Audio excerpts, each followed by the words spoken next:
And I'm here with fantastic Mastodon to call the action and have a fantastic time and share some really hype sets with all of you tonight. Hope everyone's having a fantastic time at home because we are having an amazing time here. Oh, yeah, how's your day been, Mastodon? It's been pretty fantastic, honestly. It's been fully packed with Guilty Gear Strive. It's been fully packed with Grand Blue. Just been walking around this venue, commentating a bit myself as well. But now I'm here for Street Fighter action, and I see some kind of crazy names in the bracket. Honestly, I'm a bit biased because I'm Swedish. Ooh.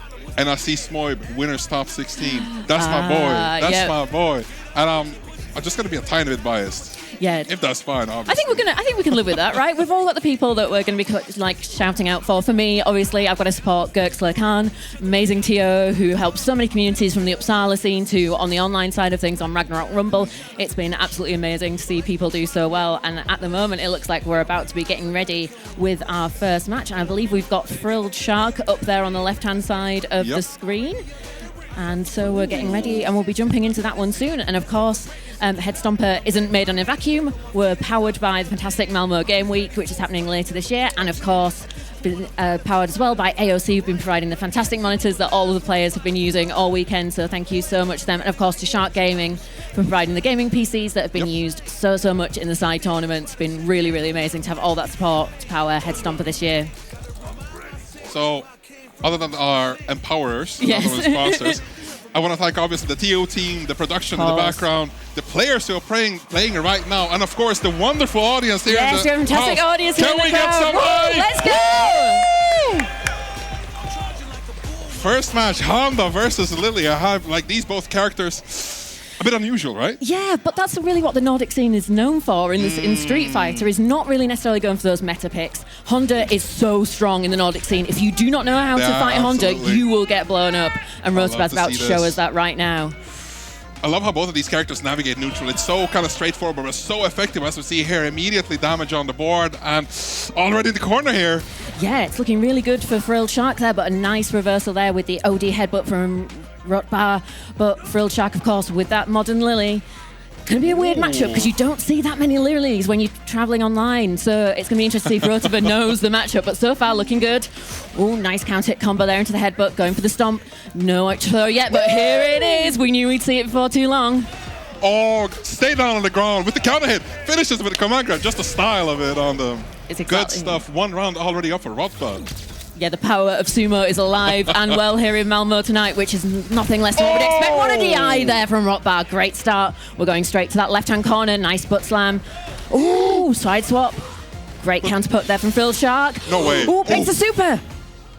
I was so ready for that to hit, but never mind. No. Doesn't manage to capitalize too great on that, but the command grab misses, and now we're right back into the corner. Fair amount of damage on the Honda as well. Yeah, and we've power up. Got the install already, so we're going to be able to cancel more of those buttons into the hands. Extensions on combos available there. Ooh, nice, and here we go. Ooh, resets into the throw, though, and that burnout could be a little tricky. We do have level 3 on deck. Big scoop. Mexican Typhoon. FrilledShark taking some time there to get the stock. Oh my god, okay. Ooh, no way. Wow. Head versus stick, I like that. It's of course, it has to be how it's done, right? You know, you got to just kind of go for it, and it's great to see. And you know, hopefully the players are going to be settling those nerves a little bit. But really strong game number 1 there from Rotbah. For sure. Who do you have so far? Like just after first game? Ooh, I think so far in this one, I think Rotbah's looking really strong so far. Really doing well at managing that drive meter. But here comes FrilledShark, really showing why that modern selection could be really strong in this matchup. Being able to DP those headbutts, super strong. Lovely reset there into the Mexican Typhoon. Once again, neutral jump. Oh! Nice recovery. Nice straight combo. Goes to the driver. Immediately finishing it off. 1 round up. And as you said there, I still want to mention This is first to 3. It ain't first to 2 anymore. So the momentum can shift all the way down back to any of these players. And I'm very hyped to see all of these games, honestly. Yeah, it's so fantastic. The players have got a lot of time to be able to react to each other, to develop play and counterplay, and we're seeing that right now because Rotbah is fighting back really strong. Although it's quite low on that drive gauge, needs to be careful not to overspend.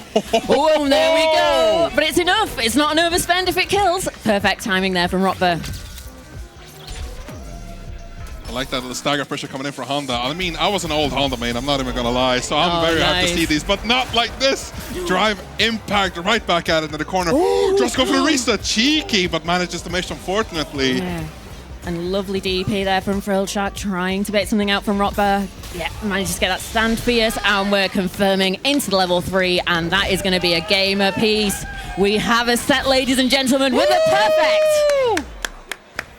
Perfect as well. Good stuff. Lily, right back into it. I love that. I love that. Yeah, lightning fast. No waiting here. Nice little confirm. Goes into the light. Nice meaty.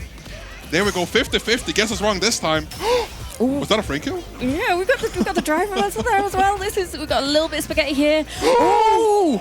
Each other and misses. Great opportunity here for FrilledShark. Blocks the reversal. Nice. Confirming into the level 1. Lovely stuff. Nice. Still holding this corner really well. Nice. Finds the DI. Probably not going to have quite enough resources here to kill with Modern and the slight damage nerf that we're going to get there, but it's going to be close. No way. What a call. I think some great awareness there from FrilledShark, knowing that, of course, Honda's reversal being armor. Oh, but we're getting scooped. Just I love the raw drive rush. Scoop it up. Both of these players have access to a command grab, so they honestly just the corner grab game is going to look way different than usual. And this is such a back and forth, especially nice reaction on that EX headbutt. Another one, stay in the corner, you ain't going anywhere. Meaty plus frames, and another one, last situation possibly.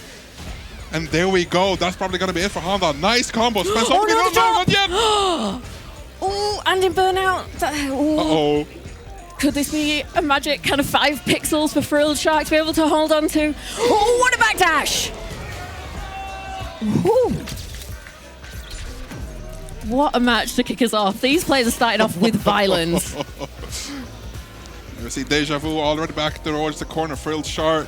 Nice reaction. Anti-air, of course, with a heavy headbutt. I like that. Oh, nice punish counter from FrilledShark, but not managed to get anything off it. Oh, there we go, level 1. Say no thank you to the pressure. Drive rush into the Ocho throw to close it out. Beautiful stuff from Rotbah. Just right back in. Yeah, it's kind of like, I'm really amazed that the production has time to update the score counters with how fast it is that they're going back in.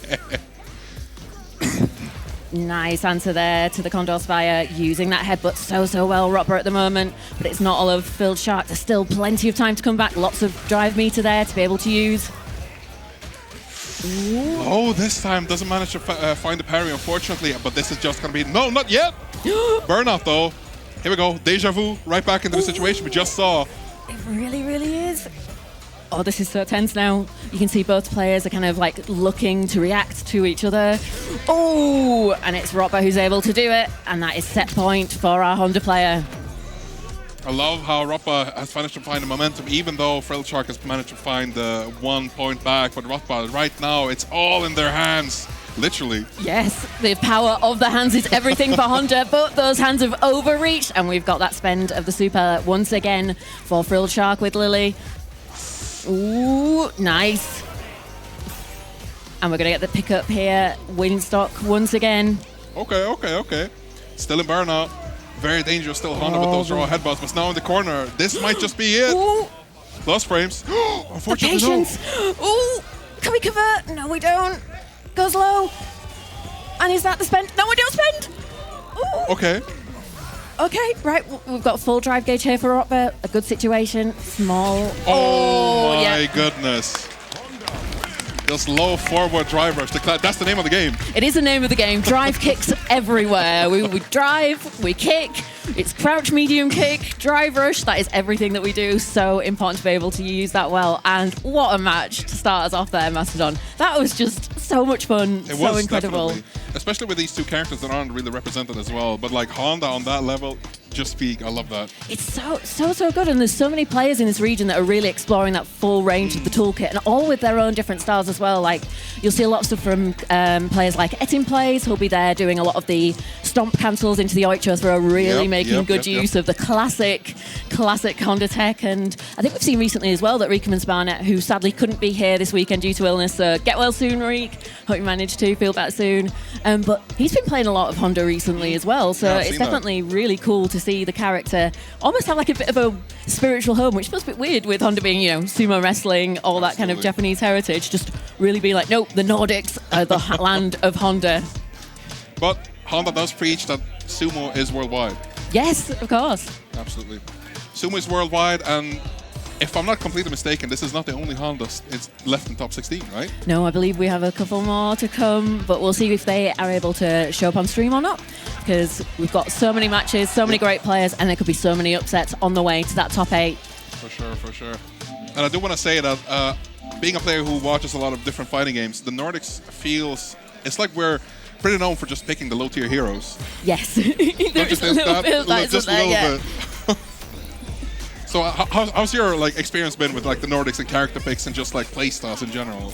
I think like you say that wanting to go for those more kind of underplayed characters and really find the actually really good stuff with them and the tech, we've had people like Fang really putting in the work with Kimberly for a long time before the buffs, really coming up with the most filthy mix-ups you can ever imagine. Got Wonderboy out here, and when you see Wonderboy's Jamie play, you just go, absolutely. This character, this isn't a bottom tier character. I think maybe some of the other Jamie players need to either take notes from Wonderboy and maybe, stop down a little bit, maybe. If I might be overreaching a little bit there, but when you see Wonderboy, you'd understand. Oh my days. Absolutely. It's a really good. He's been picking up that character since day one. Never left, right? Yeah, no, been with Jamie all the way through, and of course, Street Fighter V played Zeku, so you can kind of, I think you can kind of see that almost like the drinks unlock more kit. It's obviously not the same, but Zeku having the 2 stances, it kind of fits almost that wanting to have more moves than you start with, and that layered game plan. And I think that's probably why Wonderboy maybe went for that as a pick in Street Fighter 6. It is interesting just analyzing the thought process, but most of these people from the Nordics is just it looks like a fun character. What the hell not? Yeah, and that's the best thing about the scene, right? If, fighting games are here for fun, today we're not here on any tours. We are all here for the love of the game, and so we are having a great time and supporting the community and celebrating the community through and through. Ooh, and we're seeing the players. Select. Yeah, we're getting locked in. All right. Ooh, this is going to be a good one, because one of the people who are about to come up on stage now, I believe it's going to be BansheeBomb, another modern player. So we're actually going to have had 2 sets involving modern players in a row, which is super exciting to see. That's interesting to see, but I have my, a bit of a guilty pleasure when it comes to Ed. I am a huge Ending Walker fan. Who isn't? Who isn't? Who is an Ending Walker fan? Come on. Yo, raise your hands. Ending Walker. Who wishes he was here? A few people, but a few people might be going, I wouldn't have wanted my bracket run to have been scuppered by Ending. But a man like Enders picked up Ed, obviously. Yeah, now exactly. Kimberly still... It's a bit different places in the tier list, right? As we're all kind of aware of. Kimberly, I'm not sure how she is in the meta right now. Kind of upper mid, I think it's fair to say. So doing really well, and Zouni's been having a fantastic showing today, so it's going to be really great to see what he can do with this character on stream. And of course, she's had some fantastic buffs recently. That buff to stand heavy punch has made it such a dangerous tool. True. I like that. But does not back down. I like that. Plus frames off of that, goes for the strike. Ooh, does not let him in the air. No fly zone over here over Malmö. And you love to see that, such a fundamental thing in Street Fighter. You always have to be ready for those anti-airs. And what a reaction there from BansheeBomb, saying, nope, I ain't dealing with that can setup. I'm going to level 1 right out of that. Ooh, big error there from Zouni with the sweep.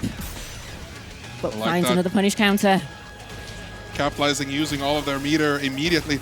Nice jump out, anti-air right back into the corner. BansheeBomb looking positive, but no. Ooh! It's a projectile. Level 1 doesn't work against it. It doesn't. Ooh. Going for the chip here, BansheeBomb, and the OD Psycho upper to close it out. Guaranteed chip. Beautiful player for them from BansheeBomb. Of course, Zouni did have level 1, so there was a risk that would be activated, but BansheeBomb was like, no, I'm going for it. Decent damage on this combo as well. I like that. Corner position. No throw right here. Just goes for it again. Parry. Nice call out. Ooh, the ending special. I like that. I like that. I like what I see. BansheeBomb already very explosive. Very known for being explosive as well. Yeah, absolutely. And has had so much experience with Kimberly. Plays with Fang a lot in the online circuit, so you know that he is going to be ready for this character, and the level 2 is going to take it. It's 1-0 BansheeBomb. Woo, I like that. Hometown hero, straight from Stockholm. I like that. So looks like we might have a slight issue with the setup here, but you know these things happen, so we're going to make sure that everything's sorted before we get back into it to make sure the players are all playing in the best way, and that's always the thing that is. It's always better to take 5 and make sure everything is just crisp, but something that's always going to be crisp during Headstomper is those AOC monitors. 4K resolution, 1 millisecond response time. They are powering all our games here at Headstomper, so don't forget to go check those out because they should be powering your gaming setups too. Absolutely. Then, of course, Malmö Game Week would not have been possible without them. Check out Malmö Game Week at the, what was it, Malmö Messa? Malmö Messa, yes, that it is, exactly. I'm glad you're here because I'll probably try and pronounce it and do a terrible job. My Swedish pronunciation is, I think a lot of the people in the crowd would agree, shaky at best, but I'm trying. I keep trying, and one day I will get there. I'm not going to give up, and it's another thing about Malmö Game Week that's really important to remember is that Headstomper is going to be at Malmö Game Week, running all sorts of fighting game tournaments there, creating a bit of a scene, and hopefully bringing the joy of fighting games not just to the fighting game community, but into the gaming community wider. So hopefully that'll be a great chance to showcase the scene and maybe bring some new people in, because that's how the community thrives and grows, is through that, just being able to bring loads of people in. And you know, the Malmö Copenhagen scene who organise everything here are so welcoming, and so hopefully that will be a really great opportunity for some new people to try some fighting games and get involved. And if I remember correctly, over 8,000 attendees at the Malmö Game 8,000. Week. I'm very excited to see how that shapes up. We've seen the ads. It looks kind of hype. I'm not even going to lie. It does. Might check it out myself. But speaking of the pronunciation, I just want to say it is a bit cruel keeping it in a city where there is one of these, you know, special letters. Yep. You know what I'm saying? Not even in Stockholm, where it's just like kind of easy to pronounce. Yep. At least I know that Gothenburg is Göteborg. I like that. I like that. That is one. It's one of those ones where I look at it and go, why isn't it? Why aren't we saying that? It really annoyed me when I found out that was the thing. I was like, but we should be saying that. It's just stupid. But you know, that's just the thing. I'm not. Yeah. We're here to practice both in fighting games and pronunciations. Yes. Especially when you have a Nordic commentator always next to you. I mean, what the hell? Yeah, exactly. This is the thing. So I should be here. It's almost like I need my notebook so I can take notes and be like, okay, so the difference here, I think I understand some of them, but not all of them. But that would make a very boring stream, I think, for our viewers if it was like language learning time. Although maybe that's something, maybe that's a new podcast that you should be starting. Languages with like Mastery with Mastodon, like, you know. Oh, I like that. New format. You could do languages, fighting games, because of course, you know, Strive as well. You're not just, you know, fluent in Street Fighter. You've got the Strive. It's saying about Grand Blue as well. So, you know, Mastery with Mastodon. That sounds like a series that, you know, just make sure you cut me in on all those royalties. Oh yeah, 50% right in your pocket. Yeah. I see JP versus Blanka. I love this matchup so much. Ooh, I don't. No, I was just going to say that. I was like, what, BansheeBomb? Wait, I was like, what the hell is this? What? Yeah, my memory kind of shaking. Yeah, we had that sort of the jump scare, but yeah, we're just making sure that the setup's all good and ready for the players. So a bit of a button check happening. Yeah, looks like they're all getting sorted. These things are taking a little bit of time, but that's all good. So, because, you know, there's so much stuff here to enjoy at Headstomper, and although the players behind us are playing Street Fighter at the moment, and we have a fantastic crowd with us that are hopefully all having a great time, we still have casuals going on in the venue. We have, of course, Grand Blue happening just to our side, right over there. There's been some fantastic action there, and I think it's going to be quite soon when their top 8 is coming up as well. So after you finish watching the Street Fighter, because we're going to have some great games here, then you should absolutely go and check out Grand Blue. It is a stacked tournament, part of the Arc World Tour, so go and support those players because it is going to be hype. It is definitely. I'm very excited to like, it's not just Street Fighter, obviously. It's very stacked, even though it's not in any tour. But other than Street Fighter, I think every other main game is part of their respective tour. Tekken World Tour, we got Fatal Fury, we got Strive, we got Grand Blue. I'm not sure about Uni right now on here. Yeah, I don't know if does Uni have a tour this year? I hope it does. It deserves to have a tour this year. Yeah, for sure. But I am very hyped. Like, it's crazy to see, like, year after year that the Nordics, especially for Tekken, like, I know we're commenting on Street Fighter, but do have to put some respect on the Tekken community, because oh my goodness, the turnout rate is just nuts. Like 500 attendees in general. Yeah. And like majority of them are for Tekken. It's like, crazy. ooh. It's really good to see. But I think one of the things that's kind of impressive about the Street Fighter bracket is that even though it's not at all, we still had over 80 people sign up. That's 80 people turning out for the love of their community, for the love of the game. And that's what I think the FGC is all about. The C in FGC is what makes it so special. And so to see people out here to support the game, to support each other, to support their scene, it's just brilliant. And that's what makes tournaments like this so special, is that we all get together, we play games together, we yell at people to go to setups. You maybe get a bit of earache from TOs yelling at you, but you know, that's all part of the offline experience. And if you haven't been to an offline, you should absolutely look at it. And Headstomper is a fantastic one to choose because, of course, free popcorn, free ice cream. Like, you know, what's not so love about that? There's a soft serve machine just out there. If you haven't already seen it on some of the other streams where the commentators have been eating their ice cream as they commentate, which I'm very jealous about, then, yeah, you could just make your own ice cream. This is where we go. Ice cream, please, someone. I heard some crazy statistics for last time's Headstomper, that during the weekend that Headstomper was actually held, we, I think, ate through a whole year's supply of ice cream. Oh my god, that's amazing. Don't take my word for it. I just heard the winds whisper some statistics, but it was an absurd amount of ice cream we ate.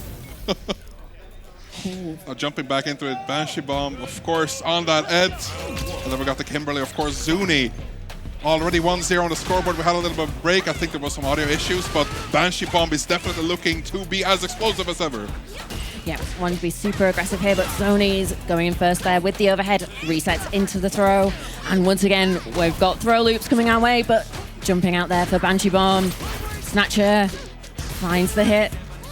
Baits the throw. Lovely stuff here, but still a nice life lead for Zouni. Good meaties, nice cross up. BansheeBomb blocks the first, but not the second one. Is this going to be enough with all that meter spent? We're going to see with the super as well. Nice. Good confirms from Zouni. That's going to be one round on the scoreboard. Yeah, beautiful. I like that confirm. Just spends everything. Awareness on point. Yeah, perfect optimization. That was everything you needed to be able to like cash out, get the round, and not waste any meter whatsoever. Just feeling each other out, but BansheeBomb, if he has something to say about it, he ain't going to feel stuff out. Just all in 100 kilometers an hour already in there. Yeah, definitely what you want to do with it. You want to be aggressive. You want to get into that range of those flickers to be able to really harry your opponent. But Zouni's doing a great job of just playing outside that range and finds the jump. We get the pickup into the Azuna drop. What's the conversion? We get the pickup can set up, but that's the way. Oh, and you can see that is the jeopardy of when you've got that can set up, and we've got the DI here. No level 2 this time for BansheeBomb. Azuna drop once again. Are we going to cash out? No. Oh my god. And the overhead's going to do it. Zouni had so much more meter to spend, and that was just so impressive. I like that one apiece on the scoreboard. And that Kimberly looking deadly now with all the technical issues resolved. Yeah, exactly. That's exactly what you want, to be able to settle back into the game and really, really bring yourself to it, and to be able to really run that game and show yourself how you want to. And speaking of this, good start for BansheeBomb, finds that throw, sets up the fireball, drive rush behind it. The classic. Nice catch on that landing frames. Plus, of course, with the drive rush. I like that usage. Again, drive rush catches the toes. Watch out! Azuna drop. We're going to get the pickup here. Sets up the can. Oh, just a straight jump out that time from BansheeBomb. Really nice play. Great awareness to have all these options to deal with that setup. That's so brave. I like that, but it pays off. Nice anti-air. Could not have baited anything with that drop, but nice parry. Perfect, of course, and that's going to be it. Disadvantage Zouni for the first time in this game. Good stuff for the Kimberly player. But BansheeBomb is far from run. Oh, great use there of the OD into the overhead. Oh, nice check there on the hidden variable, but couldn't make the punish counter. Really hurt. Good check there on the run stop. This is a great round so far for BansheeBomb. But Zouni there finding the throw, and we're back in that corner. Anti-air. Oh, but perfect parry on the elbow drop. You love to see it. Nice, finds the hit. Manages to find it out. I like that jump out. Let's see, the momentum shifting immediately towards Zouni. Level 3 spent, and now we got the buff. Party time. Yeah, absolutely will be party time for Kimberly, because we're going to be just outside of kill range here, but BansheeBomb does have that CA. Oh, big bit there with the DI. Still alive, finds the anti-air this time. Nice tech though from Zouni. Let's So tense. Oh, we send it! My God. It connects! What a call out from BansheeBomb. CA, full damage. Not quite enough though with that modern scaling.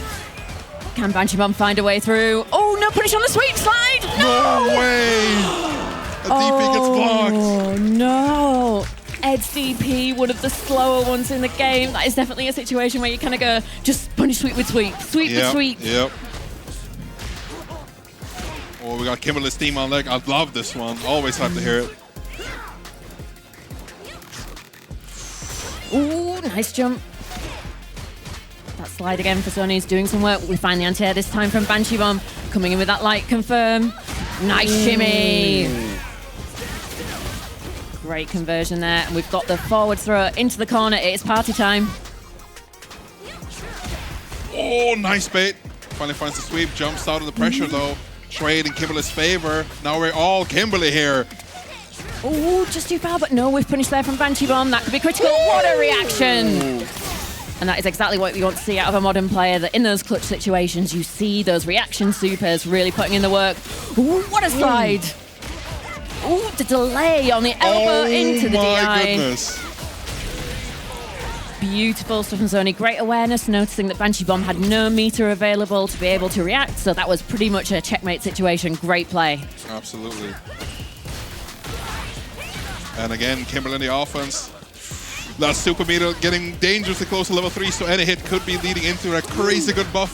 BansheeBomb on the back foot a bit here. Zouni very well controlling the neutral, especially with shimmies like that. Yeah, absolutely beautiful. And like you said, we are cashing out into that level 3. We're going to get a buff for the damage, a buff for the speed, and generally make sure that Kimberly has a really fun time moving and grooving to her tunes. Oh, the DI was blocked. I thought that was going to go through. Ooh, this is so tense. The slide into the light. Good defense from BansheeBomb, but still locked in that corner. Zouni finds the throw. Ooh. And it's a crouching light punch. It's going to take it for Zouni. Fantastic match, but what a great showing as well, of course, from BansheeBomb. Really fantastic run and some great play all throughout the day, as of all our competitors shown today. It's been fantastic. Obviously. Character choice, very varied. I love seeing it. Still, Annette on screen, Kimberly on screen. It's always fun to see how these... I mean, even though there's the same characters, obviously, on the screen, there's always some degree of, you know, the classic character expression. As much as we love throwing around the words, characters' expressions, and how much or how less it is in every new installment, there always is some. You always see the player expressing themselves throughout the character and throughout the game, how they want to interact not only with the specific, you know, moves and specials, but also with the, what are they called?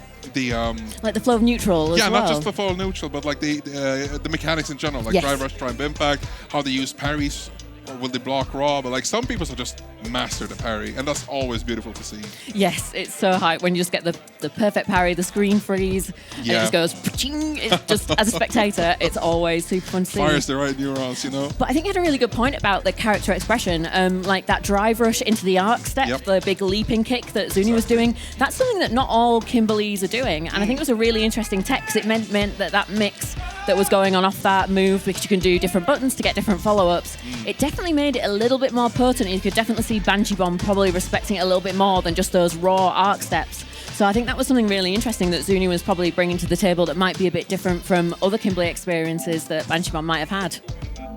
I do want to also actually ask you, because I've never seen any Kimberly do this, the EX spray cans in neutral. I know. I was like, what? I've never seen anyone do that. I think I've seen Fang do it once against, I think it was like went to try and keep someone out, to be like, no, you stay over there. Fair enough. But, you know, that kind of using them almost like a fireball to kind of send them out and then drive rush behind them. I was like, okay, we've got some tech here. You gotta work with what you have. And since Kimberly doesn't have the traditional fireball, you do have the EX spray cans, so just send them out on the floor. Whatever happens next, you know? Because, you know, then you're covering effectively two positions on the screen. It makes the jump a lot riskier because you're kind of going, okay, well, I get over that. I need to land exactly in the middle of them. I can't really risk landing on one, otherwise I'm going to go pop, and then Kimberly's going to get a big combo and conversion off it. So it really, really kind of creates an interesting mind game. And, yeah, really interesting play from Zouni to be like, right, I'm going to use that to drive rush behind it. Because, again, you could have just used it as a keep-out tool to be like, nope, you stay over there. You have to approach me and take the risks. But, yeah, super, super interesting to see. That's interesting. So our next game is going to be Let me see, who do we have Ooh, on and I think this is going to be Furbylon versus Launch coming up next for us. All right. I could be wrong though, but no, I'm pretty sure that's Furby and Launch. This Okay, is me fair going from TOing earlier in the day. It's like, did I, remember? Did I take in everyone's faces from that, or did I just kind of go, oh, there's so many people? Fair enough. But for everyone's knowledge, we're still in the losers right now. Yeah, still in losers side at the Jamie moment. Mirror. Oh my days. Oh no! What is that? Go. Is this a button check? This got me like so because Yeah, it has to be a button Jamie. check. Yeah, I think it is a button check. And Launch is, of course, been playing Yeah, Juri. Yep, absolutely. this is a my button days. check. We had the jump scare then. So the guys just making sure everything's nice and crispy for them. On tournament set, it's always useful just to get used to all the buttons and stuff, just because we spend so much time playing at home. It's all super useful to be able to be like, here we go. And here we go. Looks like we're all getting set up nicely. So do you know any of these players? Because I unfortunately have not heard these names, but I do see a Juri and I do still see a Jamie on screen. Yeah, so Furbylon has been playing Jamie for a very long time as well. Had some really great success with it, kind of in the like regional online scene. So absolutely fantastic Jamie player coming through, and of course Juri as well. From Launch. Launch has been having a great rush. And of course, a bit of lore for you. There are 2 launches in the UK. Ooh. There is Launch from England and Launch from Scotland, and we have the Scottish Launch here with us today. So if you're thinking Juri, not JP, then that is exactly why. And I may have been mixed in the same way earlier. The dry rush into the heavy punch, always a menace. I love that. I've seen that from Jamie, just utilizing that really, really strong button to get in. Gets 1 drink on the scoreboard as well. And it's part of the time with 3 drinks, right? It really is, yeah. That's what you want to do. You want to unlock, get to level 3. Obviously, level 4 is even better, but Obviously. level 3 is when it really opens up all of that kit. And Jamie has a decently easy way off of like most combos and most first, even a throw getting into a next drink. So one more drink and it's going to be part of time, but now not if Launch has anything to say about it. Ooh, 2 This time's there. Ooh, good opportunity here for Furby, just as you were saying. Not going for the drink just yet. Trying to get that pressure and make the most of burnout. Nice. Will we see the drink? No, not yet. Just likes the pressure. I like the decision making off of these. Level up characters are always so interesting because you always have to kind of decide, will I keep the Oki, will I keep the corner, Yes. or just like increase the combo? But no, pace the DP. And what a comeback. I like that. Yeah, beautiful stuff from Launch. That jump was such a fantastic bait.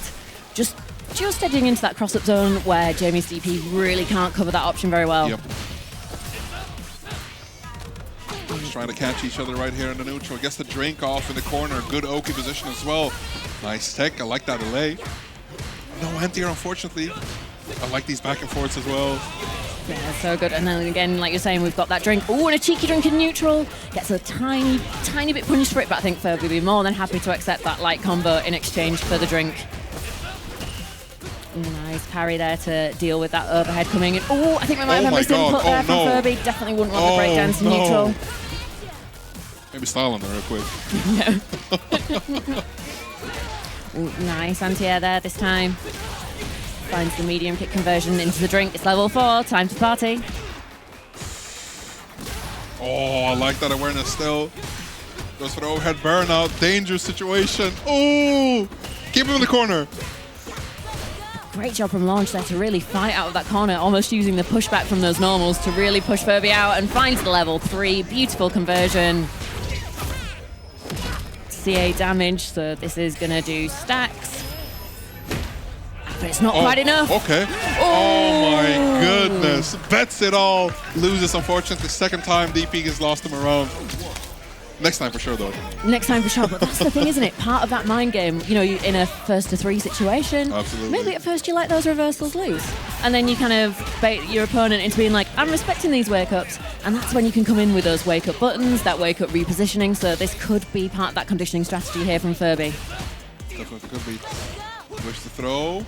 Now just back and forth, trying to get one clean hit out so we can get both of these game plans started. Of course, Juri with her stocks.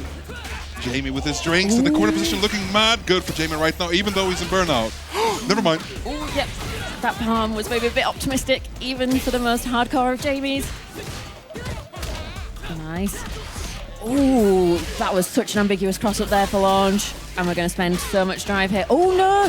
Doesn't convert off the target combo, but it doesn't matter. We find that crouch medium punch to close out the round. It's been an interesting back and forth, even though Launch has won like all of these rounds so far. The back and forth, especially with Furby, I like how he's kind of greedy with those drinks as well. Here we go, already getting one on the board. Always letting Juri out of the corner. Interesting to see. Yeah, you really, really don't want to do that in this game, of course. It's always good to have the corner on your side. But like you're saying, I do think it's really cool that Furby's just been like, no, we're prioritizing drinks now. We want to unlock them, and we'll even do them in neutral. But great perfect parry there from Launch. Trying to bait something out. Ooh, just drive it back. Nice anti-air. Nice. Ooh, drive rush into the lights to find the conversion. And that is enough. Call those the Swedish resets. I love that. Finally getting around the board. Sorely needs this momentum change. Both of these players do have level 3 on board. So the next hit could be dangerous, especially with the install super for both of these. Yes, yep, absolutely. Both of them could go really, really crazy with those level 2s. Those insane long combos, of course, from Launch are on the table. And from Furby being able to get that nice cancel into the plus frames to kind of make something that's less safe.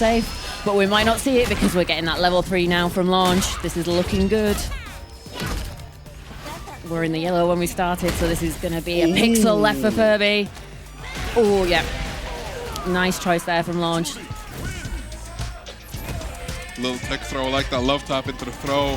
Don't have any meter to back that up with any, parry or any sort of thing to like retaliate with. So it's kind of free real estate to go for that throw as well. Back to neutral, doesn't matter. Sends the dive kick. No reward off of that, unfortunately, but right back into neutral. Furby trying to desperately find a hit, but no, Launch is on it immediately. The momentum is looking so good in Launch's favor. Yeah, really, really strong. Really great confidence here from Launch. Really happy just to harry with those normals into the cancel for the Fuha stocks. It's been interesting that Furby hasn't yet kind of gone for, maybe trying to, do an invince, like do DP through them or super through them. Because it definitely feels like Launch is just going, I'm going to do this every time because I need those stocks and you're not stopping me. Yeah, it definitely feels like one of those. The only thing we've seen Furby consistently throw out is those anti-airs, which honestly, really, really good. But Launch is mixing their game up really well. Ooh, nice overhead. Burn off both parts. But Juri has that meter, could go for a DP or a cheeky fireball. Oh my god, spends a lot of meter. Goes into the finally install. Here we go. So this didn't even have time to explain it because Launch found that overhead. And we are on set point for Launch. Really convincing so far. The momentum has been a fairly steady Launch's favor right here, even though Furby desperately trying to get those back. Especially with those drinks. Yeah, it definitely makes it hard right now. Launch has done such a good job of really kind of limiting those drinks in this round so far, playing super confidently. Ooh, lovely punish there from Furby on that whiff on the dive kick. Finds a big counter hit. Oh, not able to convert. Such an unfortunate draw. Let me see that payoff. 1, 2, 3. Rekka into drink. The delayed jump out.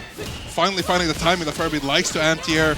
Putting a wrench in that cog as well. And now overhead blocked. No parry still. Has meter, has level 3. Options are on the board. What are we going to see here? Yeah, are we going to see that now? Are we going to see a cancel? Yes, we do. Into the level 3. You called it, Mastodon. You knew that Lotpo was going to be, I'm not dying with level 3 on the table. I'm not dying with level 3 on the table. And of course, we've got some drive meter, so we're going to be able to follow up. Ooh. Nice. Great corner carry here from Furby.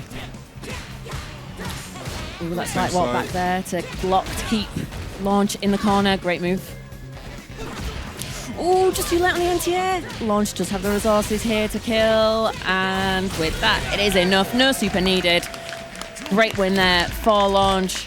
3-0, but again, fantastic run for Furby. Absolutely. Been playing so well through the day, beating some really tough opponents on the way into top 16.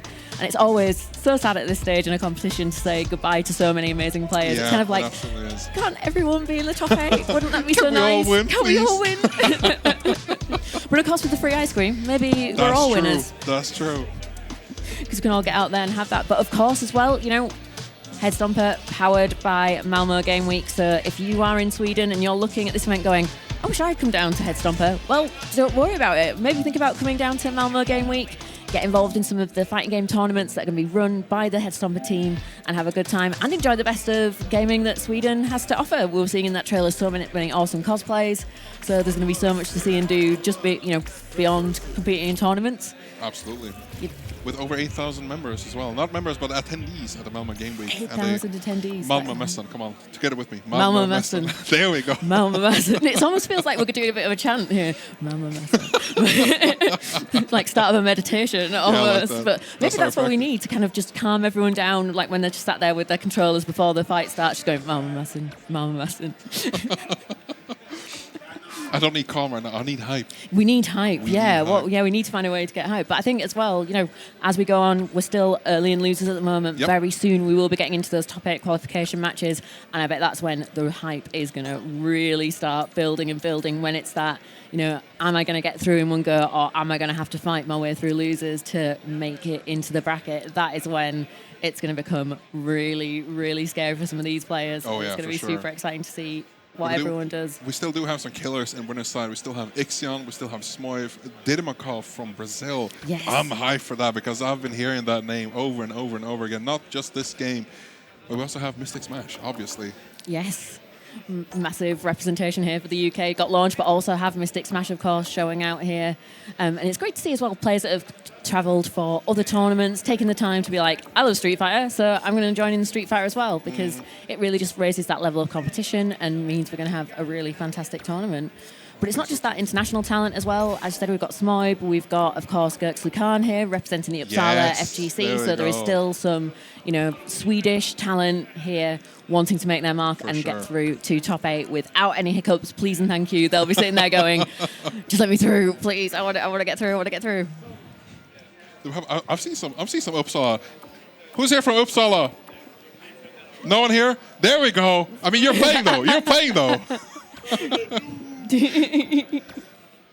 And then we have some of the guys from Stockholm. Yes, absolutely. Let's go. Stockholm guys are here. I should be calling for Stockholm. I'm from Stockholm. Come on, can we see some more representation from Stockholm? There we go. What about, I think I've seen some Negative Edge t-shirts. So what about Gothenburg? Hey, let's go. I like that. We've got at least someone in the room. And it's always that thing of when you're the one person going, oh, am I going to have to shout on my own? But no, big respect. But I'm hyped. We got representation, as you said, like not just from this country, but all over the world. Like Brazil, like how? Yeah. And this tournament is incredible. And not to forget, Denmark as well. Yes, We've got Kwiddo here, of course, from the Copenhagen FGC, repping that scene right now in the top 16.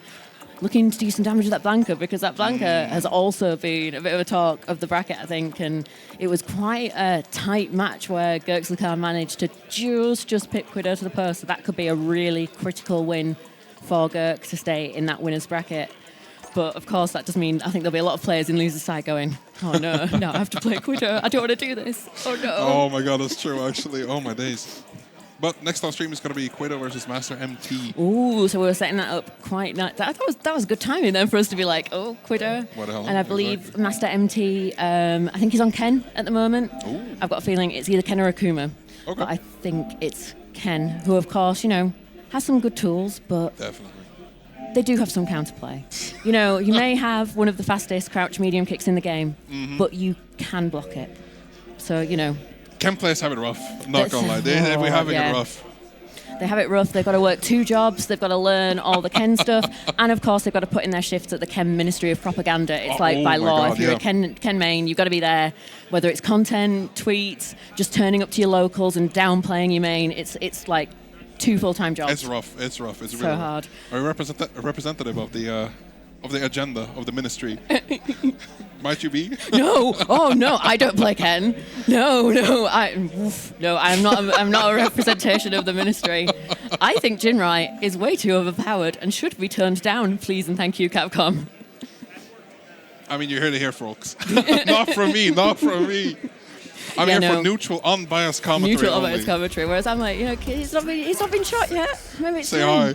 Yo, there we go. Hey. Will you guys be biased for me later? I will. You will? Yes. So that means I can't be. That's the sad thing. If we've got bias on one side, I have to be like, You got a few UK representatives, especially MysticSmash. Yes. So I'm very happy about seeing them in brackets. Still, I've seen them play Street Fighter 6. Oh, also another Stockholm representative. Let's go. But MysticSmash, real quick, amazing player. Not just Street Fighter, but like been crazy good back when they played Guilty Gear. Yes, of course, with the Axel, having some really strong results. Wasn't it CEO champion or like I don't know, has taken some names in the US. It's been a long time. That was early days. Yeah, that was way back. Remember back, of course, in DNF there was some really hyped sets versus Goichi when Goichi was on Swift Master. Being in the room for that versus fighting was super duper hype. That was a really fun time. But just Mystic being an incredible player overall. I think Dragon Ball Fighters as well.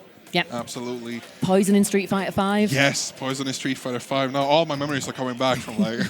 there are a few wonder players, and I genuinely think that MysticSmash, like, not too much credit to the UK people, like, just a tiny bit. Yeah, no, don't give us... We don't need it. Like, UK does not need credit. It's fine. Fair enough.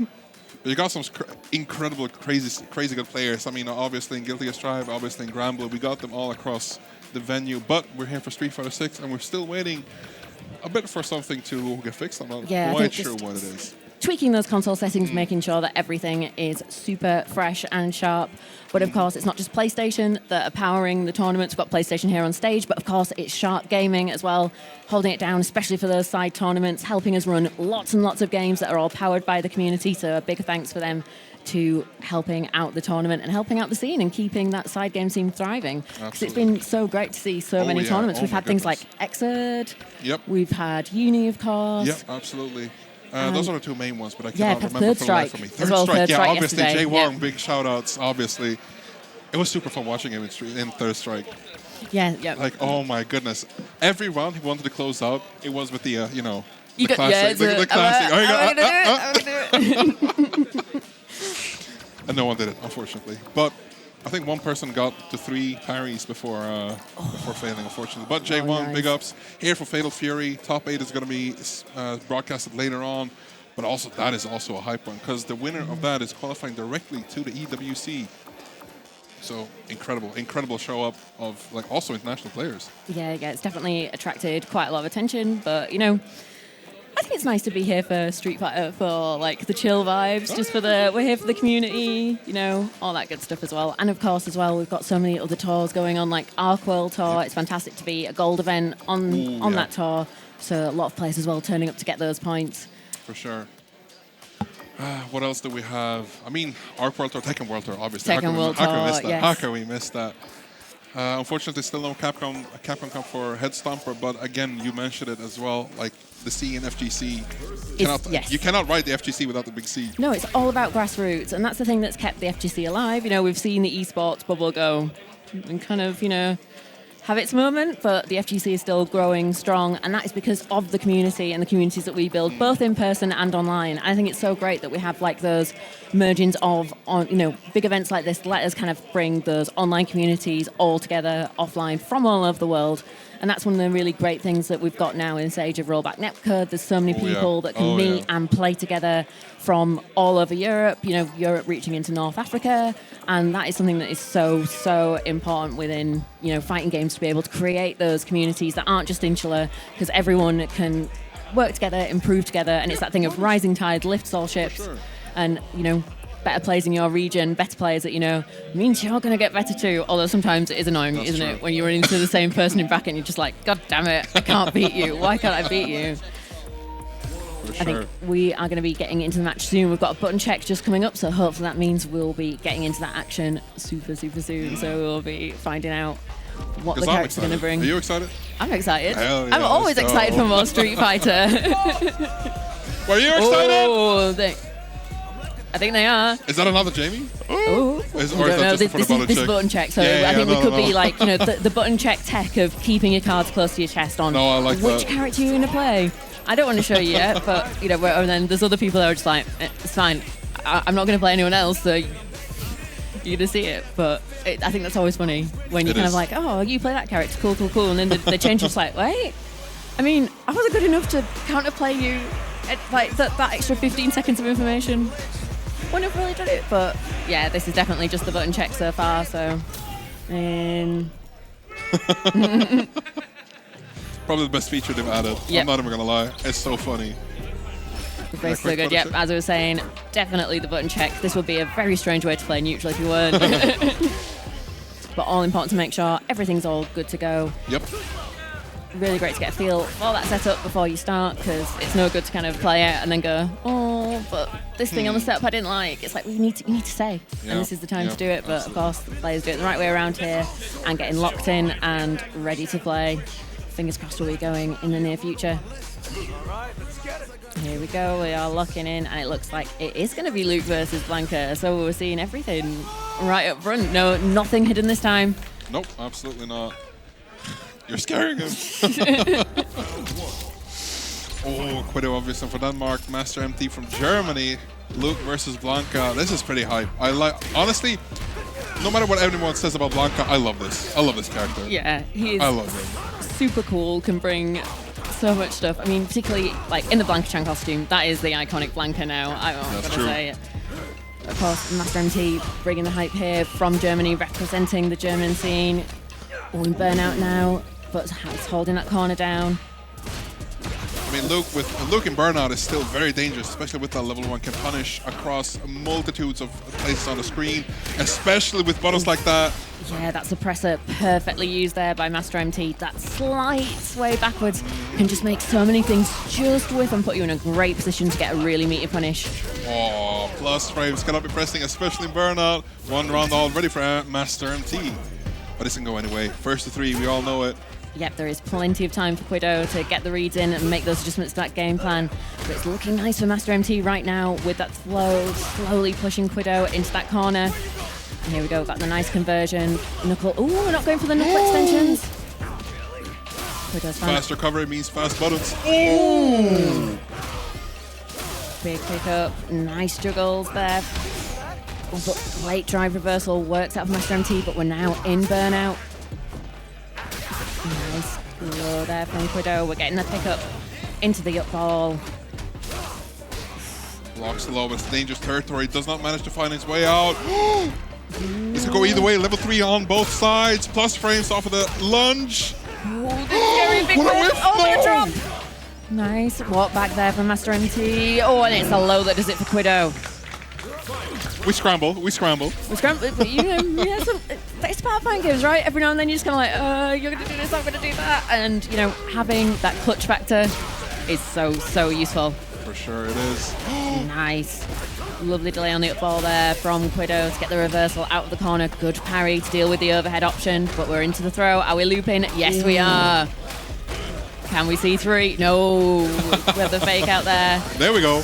Yeah, lightning beast time. We're going to get the extensions on the combos here. Oh, lots of plus frames. And it is enough to get the first game on the board for Kwiddo.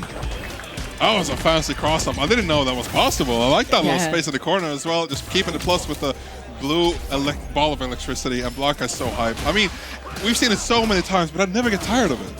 So, and like, I think a lot of different Blankas as well have their own setups that they want to do in that situation. You know, some of them really favour kind of like starting off with setting off Blanka-chan and then really making you guess that high-low, and then other Blankas are kind of there going left, right, left, right. Can you see me? Oh, Are you ready? Oh, yeah. There we go. Where you going? You're watching the whole wrong side of the screen.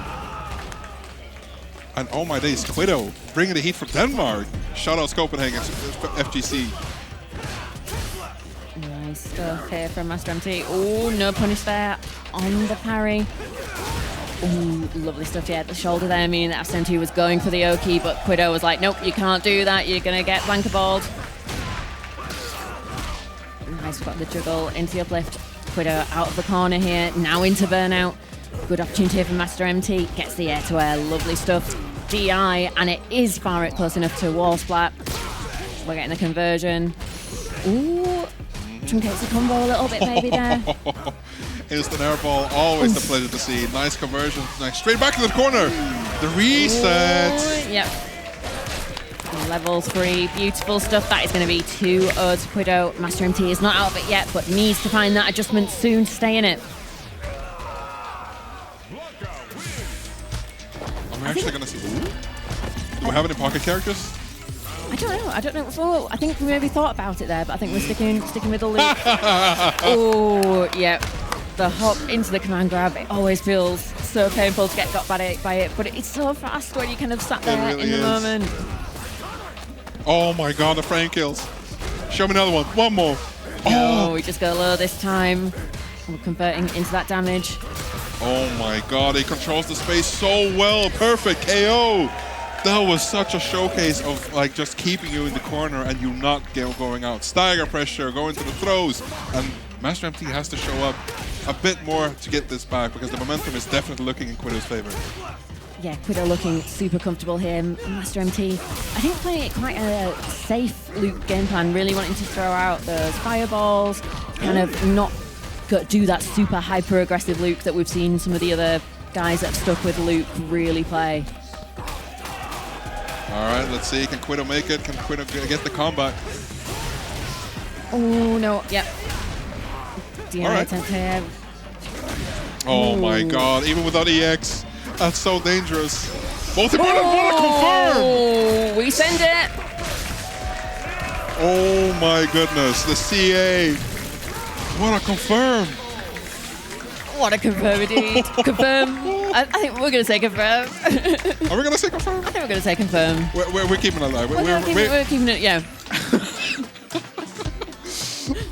Because, you know, we gotta make the players look at their greatest, at their best, obviously. Yeah, we want the players to be celebrated. You know, there's all sorts of ways you could get to that situation, whether it's just buffering it and hoping for the best, or going, I have the reactions to confirm it. And there are some of those bigger buttons in the game where you do have that time to do it, like some of AKI's like stand heavy punch course. You can get the big, like the nails this one into the very supers. It's just I think it's like the 4 punch, but yeah, she just does this. Yeah, she does do that.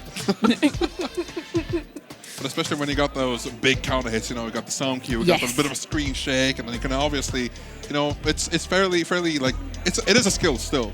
Yes, obviously, because it's still like on that edge of reactability. You're still talking about something like when we're saying, oh yes, that's confirmable. It's like 20, 30 frames maybe, because like 15 is probably the tightest window that people can be able to do. Like in Street Fighter 5, it was often that thing of having a 15 frame cancelable window off your crouching medium kick was the thing where you could do your single hit confirms, but it's a little bit different in 6. You don't see that as much, but we do have some of these buttons where you do have those ever so slightly longer windows where you can then look to cancel those into your supers every now and again if you've got the skills and you believe in it in the moment. Because I think that's the thing. It must be something doing it, in practice at home, being like, oh yeah, sure. I'm confirming this. But on the big stage? Yeah, when you've got your shaky hands and, you maybe not, you've got everyone behind you, you've got all that noise. It's like, have you heard the sound cue at the right time? Have you reacted? Was it the sound then, or was it the crowd? Have you done it just right? There's all those things that are just there that could upset that timing, and it's so fine. So it's always impressive when we see it happen, especially in offline events. Exactly, and you don't have any online delay either. No, of course. That's the most important part. Yes. Yeah, no online delay, because that's the thing. Although the netcode is really good, you do sometimes have frames of delay. Sometimes your number of rollback frames can drift during a set, so you'll start off at 1, then it'll go up to 6, and you go, oh no. And if you're still operating on one side or another, then you can really, really mess yourself up when it comes to those, really tight confirm windows. If you're kind of working on 1 frame of rollback and then suddenly, oh no, we've got 6 now. Oh no, I've made a terrible error. It happens. Stuff happens all the time, obviously. And we're here for the next set of people. I think we're done with losers now, actually. Ooh, Moving yes, on looks into like. winners. And I think this looks like it might be yosh. Reiskorn versus Ixion is coming up now. Oh yeah, I see Ixion, obviously. Why don't I just turn my head down just a few We've inches? got the screen here. Yeah, all that. Too focused on the characters, too focused on the game. Yeah, and of course, Ixion, representing Sweden, has been active in Street Fighter for a long time at this time. A very long time. Street Fighter 4 with Dan, Yep. Nash in Street Fighter 5, and now with Dee Jay in Street Fighter 6. Yep, absolutely. But of course, we believe this is the button check. Yep. We had the heads up, so... Although I think that Reiskorn has been playing Kimberly through the bracket, so the Kimberly might be what we're expecting to see, but of course, from Ixion, we're going to be expecting the DJ when we get to the match proper, but of course, getting used to all these buttons. We're properly testing them all. Okay, we're making sure all the buttons work, Sometimes you've got to be there, be like, just to be sure. players are giving a thumbs up, and we also have to remind everyone this is whichever player wins moves directly into top 8. So this is not only to send your opponent into losers, this is also for yourself to move on. And this is, as you can hear behind me, the crowd is going wild, just as you said earlier. Yeah. And we're finally feeling the hype. Feeling the hype. We're doing the years. It's time for the years. That's the thing about it. That's nothing. You can't replicate that online. No, you can't. Ooh, we're feeling the groove with DJ. Yeah, both characters are feeling the music. It's like which one will have the music with them, who will have the rhythm to be able to take this match. Oh, we're going to get funky with DJ because I know definitely Ixion loves to party with DJ and already going for it. Yeah. Fair amount of damage. Big party starter, but what a great perfect parry there from Reiskorn. But unfortunately, they're not enough frame advantage to really make anything from it, and we saw that tech from Ixion, but now we're pushing back to mid-screen. What a reaction with the jackknife there from Ixion to deal with the elbow drop. Perfect stuff. We also have to remind you that is a charge input, so as long as you hold it out, you can always react with one button, and Ixion is bringing the heat. Already 1 point. Victory, 1 round. 1 round. It's exactly the way you want to start. Oh, lovely stuff there. Great conversion of the OD air slasher, of course, into the machine gun upper, but here comes Reiskorn. Ooh, interesting. And then we've got the pickup into the Azuna drop. Hidden variable there to get closer in. What are we going to see? Oh, just too far on the throw. Oh, that's heartbreaking for Reiskorn. Oh my god. Let's see the sway offense. Ooh. Burnout, we all know how that is for DJ. We love to see that. Hey, straight into the corner. Yeah, and unfortunately Reiskorn not able to react with one of the supers to be able to get out of the DI there. And that does mean Ixion is going to take it in this first game. 1-0 to Ixion. I like that. Already bringing the heat, bringing the party. Who's hyped for Ixion? Let's hear it. There we go. Yeah, we That's are the party. in Sweden. And of course, in this top 8 winners, and sorry, top 16 winners side, we're of course going to have so many people bringing the hype for their friends and countrymen. Especially one of this caliber. Nice air to air. Get down real quick. Yeah, lovely option to go air to air to deal with the OD hidden variable there. Nice stuff. And again, the DI finds its target. Ixion really, really pressing these reaction checks here. And so far, Reiskorn is really struggling with them. Plus frames on plus frames. Tries to go for the reversal, but doesn't manage to hit punishes fully. And that's got to be it with the level 1. Once again, we're seeing some really great optimization there. Ixion knowing that just needed that ultimate throwback to be able to finish that combo. Lovely stuff. Nice use of the knee drop there. It's always such a tricky button to deal with. And again, we're starting off with that DI so early. It's definitely something now that you hope that Reiskorn's starting to have at the top of that mental stack, but there's so many things like we're seeing, all these sways. It's so hard to be on top of your game when you've got DJ facing you down in a corner. Oh no, is that the bait? It is! No punish though, unfortunately, but obviously drive rush. Name of the game. Name of the game. If your first drive rush doesn't work, just drive rush and drive rush again. So having a little bit of a pause, always a good thing to do. Take that breather, kind of go, what am I missing? It's so important to take that time when you need it. Oh my god. Ooh, interesting. Yeah, that slightly delay from Ixion really paid. Maybe Reiskorn's finding out these timings of the delayed buttons. Nice hidden variable into the throw to deal with the parry. Nice stuff, and now it is Ixion's turn to be locked in that corner. Get a taste of his own medicine. Yep. I bet this feels so good for Reiskorn, just kind of being like, you know, it's really not fun. Like, now you get to experience this. And Reiskorn is doing an incredible job here, mixing up those offensive options so well. And the DI, it's time for Ixion to get reaction checked. No level 1. Of course, can't level 1 because it's not invincible. So what that was, a nice checkmate from Reiskorn. Straight up. Goes for the drive rush, of course. Round start, name of the game, as we've said so many times. Plus frames again. And Ixion's feeling to himself, but Reiskorn is finally bringing it back. I like that little drop for the variable air timing. Yeah. And this is the reversal. Oh, it is. Oh, we've got the level 2. And Ixion, of course, has the rhythm. Full damage there. Always get so happy when I see DJ on the screen. Yeah. It's always so fun. Oh, gets the confirm as well. Nice. And that's the kill. DJ still does so much damage. So much damage. Such a stylish character and has that ability to just really pile on that hurt. Absolutely. And Ixion is match, set point away from top 8. Just needs one more round to close it out. Oh, and if it goes like this, we will definitely see another Ixion in top 8. What a count hit! Yeah, lovely neutral jump there to bait the throw, and we're locked in that corner again. Ooh, the empty jump into the throw. Beautiful stuff from Reiskorn. Finds the air, anti-air, and another throw. Great stuff here, and Ixion. No way. In burnout. Oh, it hits!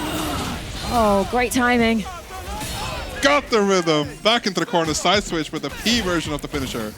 Beautiful spacing there. Goes low. Can Reiskorn find the way out? Just hold it down. Hold the neutral down.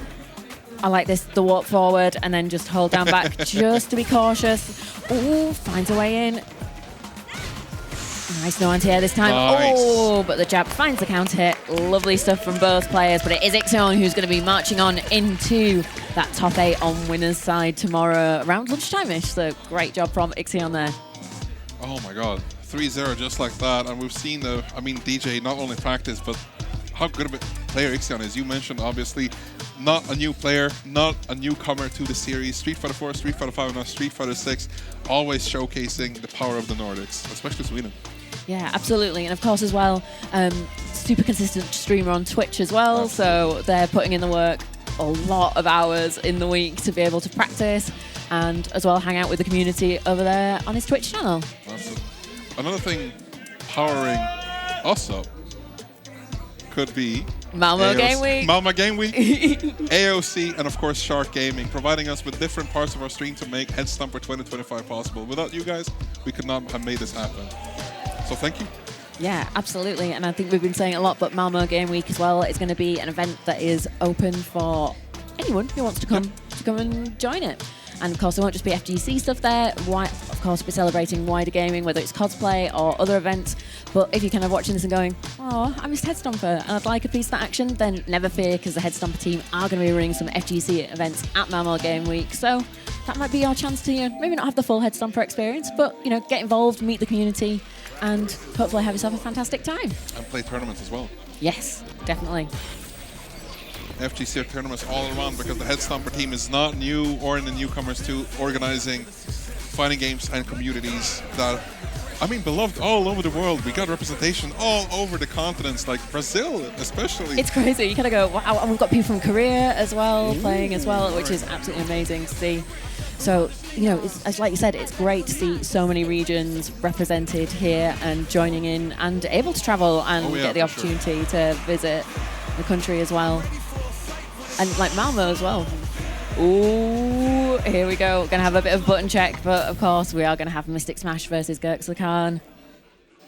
And this is the Sweden versus UK. It is Sweden versus UK, but as few people know, I know Gurk quite well. He's an excellent TO, and therefore is owed a great deal of respect and kudos and friendship.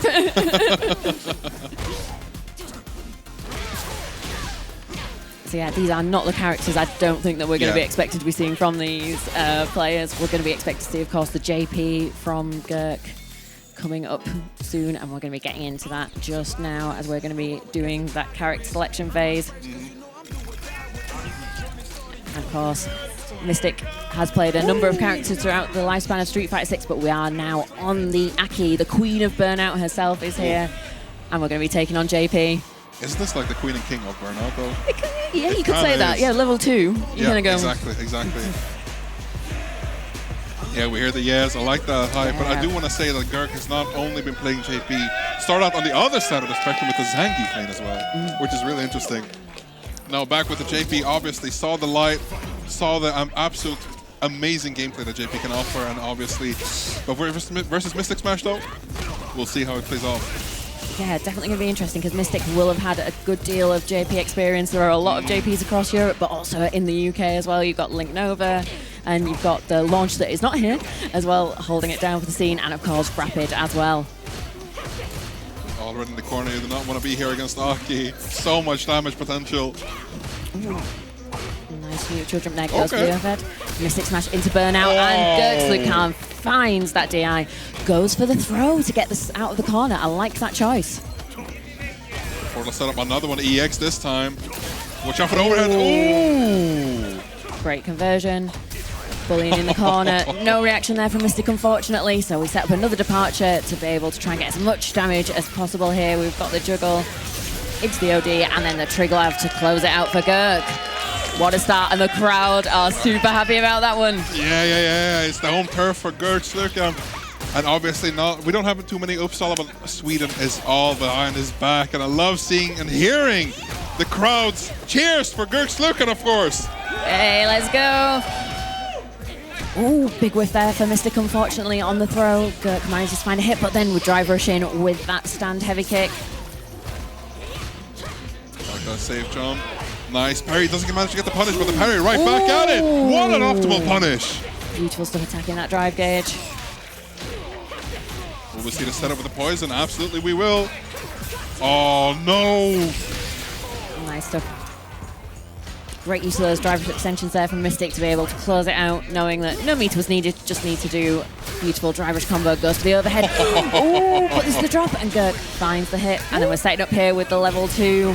We're going to be getting the juggles, we're going to be attacking that drive gauge, and we're going to be pushing all the way towards that corner. Doesn't get the full OK, but you're in burnout versus JP. Can't do much. A nice punish on that. Let's walk on them. Talk to him real quick. We're just walking. Nice. Gurk is now in burnout though, and Mystic has just come out of it, so this could be pretty critical. Nice use of jump heavy punch there to get the cross up. Cruel Fate OD, but lots of plus frames there for Mystic to work with. And it's the DI. No reaction from Gurk, unfortunately, which means Mystic can play with that damage, and we of course have the CA available if we're going to be able to spend it. And there we go. And of course, this is the CA version, so we're going to have extra damage coming through. And it is enough. Just for a second there, I was like, are we going to have a pixel? Are we going to have a pixel? But not quite. 1-0 to MysticSmash. I was not expecting that, though. No, I was like going, I was thinking, oh, yeah, I'm going to have tiny pixel, but no. But as you're hearing from the crowd, a great start from Gurk there. Getting a pick up, but Mystic finding the drive rush in. Converts into the heavy whip. Ooh, interesting. Yep, nice stuff. Ooh, very active standing medium. I see those combos, Mystic. Ooh, you got those. Yeah. Obviously the setup with the poison pool. Beautiful stuff. Gurk though is set for his own now with the departure. Not able to keep that pressure going though. Mystic finding that time to be able to walk in and finds another DI. Actually, we're seeing a lot of DIs in this top 16. There can be definitely times when we see high-level Street Fighter and you'll barely see any DIs. And then suddenly, in today, it's just like, we're testing people's reactions out here. If it works, it works. Don't reinvent the wheel. Just keep it like that. Reversal. Got to be connected with the poison state. Obviously, A.K.I very good in this situation. You got to be watching out for that. But not if you're GurkSlukarN, obviously. Full screen. Watch out for the setup. Ooh, what a bait with that jump into the heavy, but nice amnesia, and we're going to get the punish counter throw into the juggle. Oh, but we missed. So unfortunate there for Gurk. Nice parry. Again, plus frames. Ooh, great spacing trap there from Mystic. We're going to get that carry into the corner. Goes for the low. Gurk caught standing, and this could be game number 2 for Mystic, and it is. Oh my goodness. Just that poison state adds so much mental stag. Like, you do not want to get hit, but then you're getting open for like throws, for DIs as well that we've seen. And Mystic has been very liberal with those different setups, not just going for the, hits into the large combos. Yeah, you're absolutely right as well. And it's been really interesting to see those, like the differences in approach that Mystic's been using to then, of course, make the most of those poison states, get those juggles and get those super optimal conversions. Oh my god, come we get the DI again. on. This time it's Gurk who finds it. Nice set of juggles here. We've got the setup here. Big punish counter. We've got the juggle into the OD departure this time, but Mystic finds the punish counter throw. Ooh, punish counter. Nice stuff. OD departure once again. Going to be covering that. Nice patience. Drive reversal there to say no thanks to those plus frames. I just don't. It's your fully birth-given right. Yes. Ooh. What a perfect parry. Oh, wow. What an option there from Mystic. Trying to cover. There we go. Find that jump kick. Still in the game. Yeah, Gurk is not done yet. And of course, we do have that level 2 on deck, which could cause some serious problems for Mystic, but in comes Mystic. Oh my god. Nice. Okay. Great use of the teleport there for Gurk to create really ambiguous as to where he was going to be on the screen. And now we've got Mystic in the corner. No anti-air, unfortunately. Nice neutral jump, though. Oh, that's big. Oh, no. Ooh, but no punish. Gurk's getting a little bit of space. I love this back and forth as well. Finally opts for the throw. No poison state yet. But looking fairly equal both in resources and finally managed to get the grab this time. Yeah, and in both cases, those lack of anti-airs have been really critical for both players to be able to get their pressure started. Oh my god. What a timing on the DI from Gurk. Has level 3 available. Are we going to spend it? Ooh. Yes, we are. We want to extend that time in burnout, but I don't think we're going to need to do that because that should be game. Yes, it is. I did not want to jinx it then. I was kind of there going, we need to think about the future just in case, but we did not need to. Now, I think this is an interesting pick. Okay. Because Gurk, of course, has played tons with Fang, who is, of course, absolutely top-tier level Kimberly, Kimberly main. So I don't know whether Mystic will knows that Gurk is probably ready for this matchup. But of course, as well, like we were saying, with that player expression, there's so many different ways to play the characters that Mystic, of course, being a fantastic player, will be bringing such a different style of Kimberly. But so far, we're seeing these knowledge checks that Gurk knows the answer to. Just at this point, Gurk is actually just waiting for MysticSmash to do something, as with the slide and just punish whatever reaction he can. It's like, yeah, I know this Kimberly stuff. You can't jump scare me. Yep, they're ready with the parry to deal with the high-low. That's the knowledge from running this matchup so much. The anti-air as well. There we go. We know that's -4 on the Vagabond Edge. Nice stuff. Oh my ambiguous god. cross-up. Oh, but beautiful slide there with the drive rush from Mystic. Gets the burnout. Nice bait. Full optimal punish, and I like that. Still fuel in the tank to finish it off. And with the is on that drop. Nice. That was, as Kimberly said, fully calculated and just showing that, you know, I think we've all kind of gone to level 2. It's almost like Mystic's going, oh, right, okay, you know the Kimberly knowledge checks, so I'm just going to have to play clean. We're playing honest, and I'm going to get these conversions. So it's been really cool to see that switch up. Oh, no, another slide blocked. Ooh, nice directing reaction, but unfortunately, autocorrect on the forward with the heavy kick. He's going to be hitting the other side, and DI reacted this time. But we get the anti-airs, and there you go, the side to side. Again, Fang does that so much, Gurk is going to be ready for it. And here we go with that level 2. Is Kimberly ready? Yes. Oh, nice. Still not burnout quite yet, but very close for GurkSlukarN, especially on this offense that MysticSmash can be bringing. Oh no, that's so unfortunate! But manages whiff punish to grab, obviously. Dangerous situation. Nice. Back throw completely avoids the spray can. No anti-air. That's definitely the thing I'd love to see. And the DI is counter-DI'd. And we're going straight into level 3. No chances. And that is going to be 3-1 for MysticSmash. What a match. That switch actually worked out in the end. Yes, it did, definitely. I think it was really interesting as well to see that like evolution through the set. You know, almost like the, Gurk's adapting here to the A.K.I, and so Mystic switching. And I think having that secondary character option is so powerful in Street Fighter 6, just because of that time to adapt. Even in first to 3, you still then can really go, okay, I only need to win one game. Can you deal with my secondary and adapt to them in real time? Yeah, and we could definitely see Gurk bringing some stuff there that I think, will surprise Mystic a little bit. That, are you ready for the left-right after the anti-air? Gurk was. But, still those fundamental strengths and just like being able to really hold down that character so well was just still really, really strong and fantastic play from Mystic to be able to take it and get that place in top 8 winners side. I also just been thinking of, not just in this game, but in other games, when you have a person that's in your locals or in your region, that's like the dedicated main of that specific character. You're not only getting used to the character, you're getting used to how that person is playing the character. Yes, you are. So it's not always positive to know that. It can sometimes even be a detriment if you think far enough into the, layers upon layers. Because depending on how much you actually play against, Fang versus GurkSlukarN, sometimes you're getting too used to that specific playstyle, as we've been talking about player expression and so on and so forth.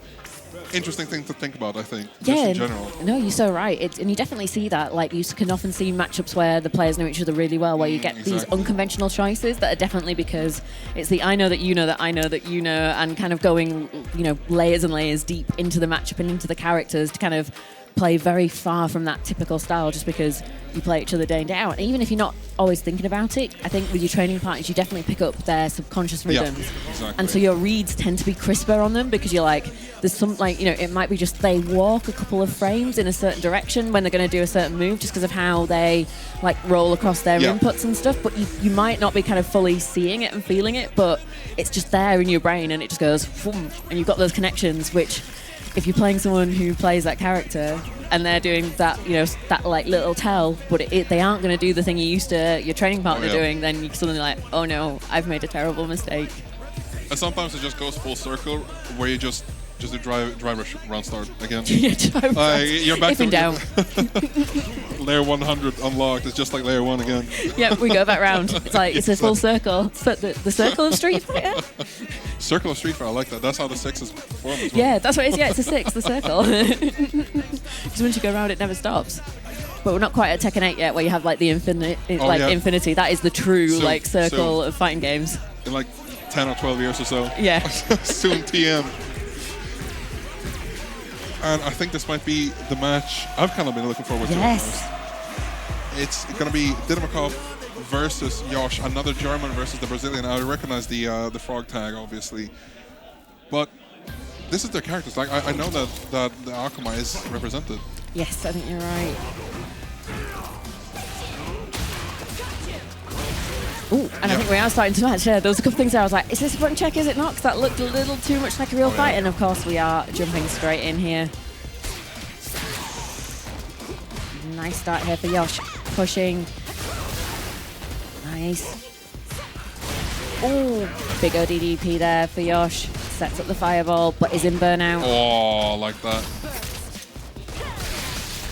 Nice use of the cool fate from Didimokof. Goes for a draw, but this time Yosh is ready with the DP. Goes for the low this time. Hard crush counter. Nice, and we get the throw here. Going to be able to set up. Uh-oh. Oh! And we haven't seen many of those, but that is the answer when you're in burnout. If you have that invincible super, you want to use it. Say nope to that DI. Great stuff. Oh my god, speaking of supers, here we go. Another reversal on the board. Yeah, great use of the level 1 there from Didimokof. Ooh, wow, gets the conversion off the anti-air trade, but Yosh is not afraid to send out these OD reversals. Yosh is just here going, no, not going to let you have that pressure. Because at that point, you're just telling your opponent, I'm so ready to send these DPs out. Yeah. And that's another layer inside your head that you have to be watching out for. It certainly is. Nice. Ooh. Great conversion from Yosh, really making the most of these hits, getting the confirms, getting the follow-ups, and we're at 1-0 to Yosh. Okay. I see you. See, we still have time to adapt, we still have time to put forward game plans, obviously. But Akuma's fireball game, one of the strongest, obviously. Yeah. Very effective. Look at this Yosh showcasing, but no! Didimokof says no, right back at you. And I wonder if this is one of those things that we do actually have, like Mystic, Broski, quite a few high-level, Akis within the region. We've had more than one Aki playing here, of course, as well. We've got Ballerina, and there's Atsuna who hasn't been able to make it to Headstomper. So I wonder if it's that thing that Yosh actually knows this matchup. Could be. Absolutely, EU is definitely a very strong region when it comes to Aki representation. And Akuma is not a bad character in and of its own. But maybe Didimokof can find an opening. Ooh, lovely timing there to dodge the fireball, but the crouch medium kick does it for Yosh, and we've got another round on the board. This fantastic performance. Oh my god, so ready with that. The check. Oh, and the this loops. is the demon raid. Nice. I like that. Didimokof going, no, you're not going to get away with that for me forever. I'm going to use my back heavy kick and I'm going to anti-air you. No, you're not doing that to me. Maybe 5, but not 6 though. Not 6. Oh, and here we go. Great offensive sequence there from Didimokof, using the neutral jump to be able to bait the throw attempt and convert into the round win. Oh my days. Crouching, medium punch. Good check again. Yosh is so ready. As you said, might be due to the so many good Aki players we have in here. And we're finding the throw, setting up the fireball. Ooh, jumps into the corner, but I think Josh will take that. Not much damage, and has managed to escape really quickly. Okay. Pressing on plus frames. But unfortunately, there's so many layers of mental stack right here, especially in Street Fighter 6 against Aki. It's so difficult. Fair amount of damage, 50% off. Obviously, poison state. That's going to be a nice chunk of damage, actually. One more situation. Yeah, big damage, particularly on Akuma. And the choice to spend level 3 there was so smart to be able to get the burnout. Yosh is doing a great job on defense, but needs to be careful. Oh, the reaction! Whoa! The CA! This is going to do stacks of damage. That was incredible. I think Josh was waiting for it, but it's still alive. Yo! And the fireball! 2-0. Oh my god! Oh my god, that was so high. So good, Yosh! Yosh, you monster! How are you ready? Oh my god! Infinite skill, outplayed, outscaled, outratioed. Oh my days. And that's going to be such a confidence boost, right? Going into, like, you know, what could be the final game if you take it, you're like, I'm just on fire. You just got to love the moment and enjoy it so much, but... Oh my god. Crazy options, but they keep working out. Yeah, the confidence, just like, I don't believe you're gonna bet I'm gonna do this. You know, like, gosh, it feels like he's got the read. Nice, goes to the back jump. Oh, but gets caught with the overhead, and now it's time for Didimokof to really play the game. But the whiff. Josh finds the punish counter, and once again, we're out of that corner, back to mid-screen, and it's looking good. A bit high on that dive kick, but it didn't matter, we didn't get the punish. Ooh, poison state. Nice, I like that command grab. Not seen the command grab. Hey, that's gonna. Hey. Does a lot of damage. Especially on Akuma, lower HP than average. Yeah. Ooh, and we're starting to see something different here from Didimokof. That was a really nice start. And again, using the forward heavy kick there for the plus frames. Baits the DP. Finally. We know those are coming now. And this is where the mind games really start, and it's a perfect for Didimokof. We have an adaptation. Can Yosh keep up? I still think Yosh has something. Oh, yeah. I still think Yosh I think has so. something. With a reaction like that, I mean, you gotta have something. Yeah, you do. Like, let's be real. Ooh! But I think it's still that thing of kind of feeling that, like, you know, Didimokof's really changed up the tempo here, changed up the approach, so even though you've got that adjustment, you still have to dig deep right now and find it in time. Because that momentum just feels like it's shifted so much in Didimokov's direction. I think it's just really important here for Yosh to be like, nope, I've still got that lead, I can still play it, I just need to reevaluate and readjust. Oh, the little air stall, always a deadly option in fighting games. Nice grab up the reset. Nice there. Content to throw fireballs, why the hell not? Oof. Oh my This god. time the DI works, so we're going to get big damage here. Are we going to set up? Yep, goes for the safe jump. Oh. Ooh, into a second jump to bait the throw. Oh. Ooh, wanted to go for a cheeky reset there. Oh, but jumps, misses DI, and now we're going to spend that level 3, and we're going to go to 2-2. What a response. As you said, momentum shifting, everything can happen in the first 3 because crucial to adapt to your opponent, feel them out, and Yosh, what happened? That jump straight in. I was hoping Yosh would take a minute, but maybe Yosh doesn't need the minute. I was just freaking out for him then, but it looks like we've got that changed. Maybe, I think that feeling that far fireball game wasn't really working, getting the return, so maybe going, no, I want to stick to Aki like glue. Nice defense here in the corner. Oh, the stall, but it doesn't quite work out. I love the idea, though. Get back into the corner. Obviously does not want to get up, or does want to keep up the positional advantage, obviously. Stun, drive, impact, burnt out, and of course with Aki's combos, Yep. it's a kill. If you've got the execution, you've got the damage, and Didimokof, he's good at the execution, as we've been seeing consistently throughout this set. But it's not over yet for Yosh. Who's the fireball character here? I know. Oh, what a punish counter. That felt like it was so late, but great awareness from Didimokof to be ready for it. Again, we've got the classic fireball drive rush. It's a big damage here, and we're spending the level 2. This is going to put Yosh in a guess for game situation. Guesses right, gets the count hit. Still alive, found to catch medium kick, converts. We're still not spending yet. Holding on to the meter. Oh, but with the air to air, it's going to be Didimokof that takes it. But what a set. Absolutely was. Reversed 3-0. What an adaptation towards this player. As you mentioned, so many A.K.I players in Europe, but Didimokof was the one to adapt within the moment. And I love seeing that, especially with a character like A.K.I versus Akuma. Like, the damage piles up really fast. It really does. You know, you're able to get access to so much damage, like you were saying with A.K.I, because you can use lots of raw drive rushes in your combos. So you're not necessarily going to get, you know, hobbled by scaling quite as much. And you've got that opportunity to drive rush more and more in them. Yep. Rather than, you know, when you're not using 3 bars of your drive gauge, using just the 1. So you've got that opportunity for more conversions. Obviously, they've got more, you know, kind of execution heavy to be able to do those. But with someone of Didimokof's caliber, you're going to expect that they've got that all unlocked. But absolutely, yeah, that adaptation was incredible. But also, like, Yosh, that was still an incredible performance. And we saw so many, like, I still can't get over that level 3. Oh my goodness, yeah, I was just thinking amazing. about that one. Oh my days, just reacting to it, like, keep buffering. Yeah, just keep buffering in neutral. Like, yeah. For sure.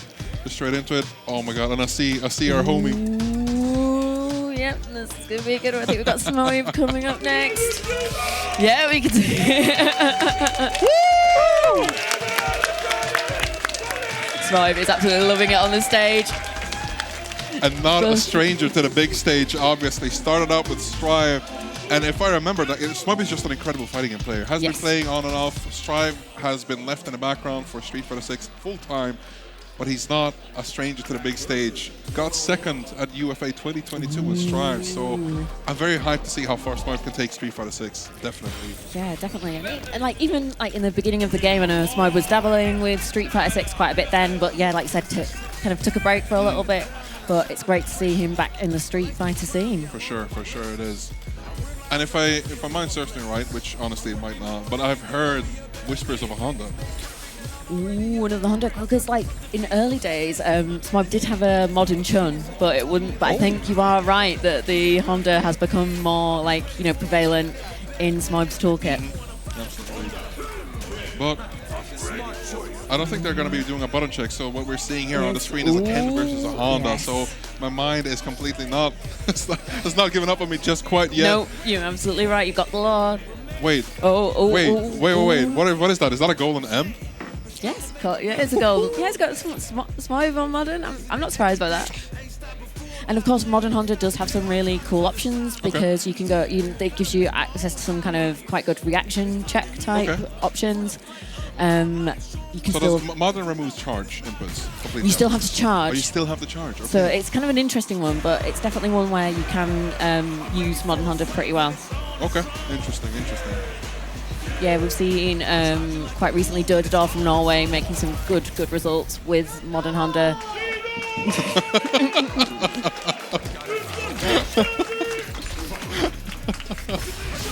Oh, just goes for the dry rush immediately. No fear at all. Nice. Oh my god, cannot be doing that, especially not against the Honda. No, you certainly can't, because we're going to see stacks of damage here. Oh, but what a challenge there with the crouch jab.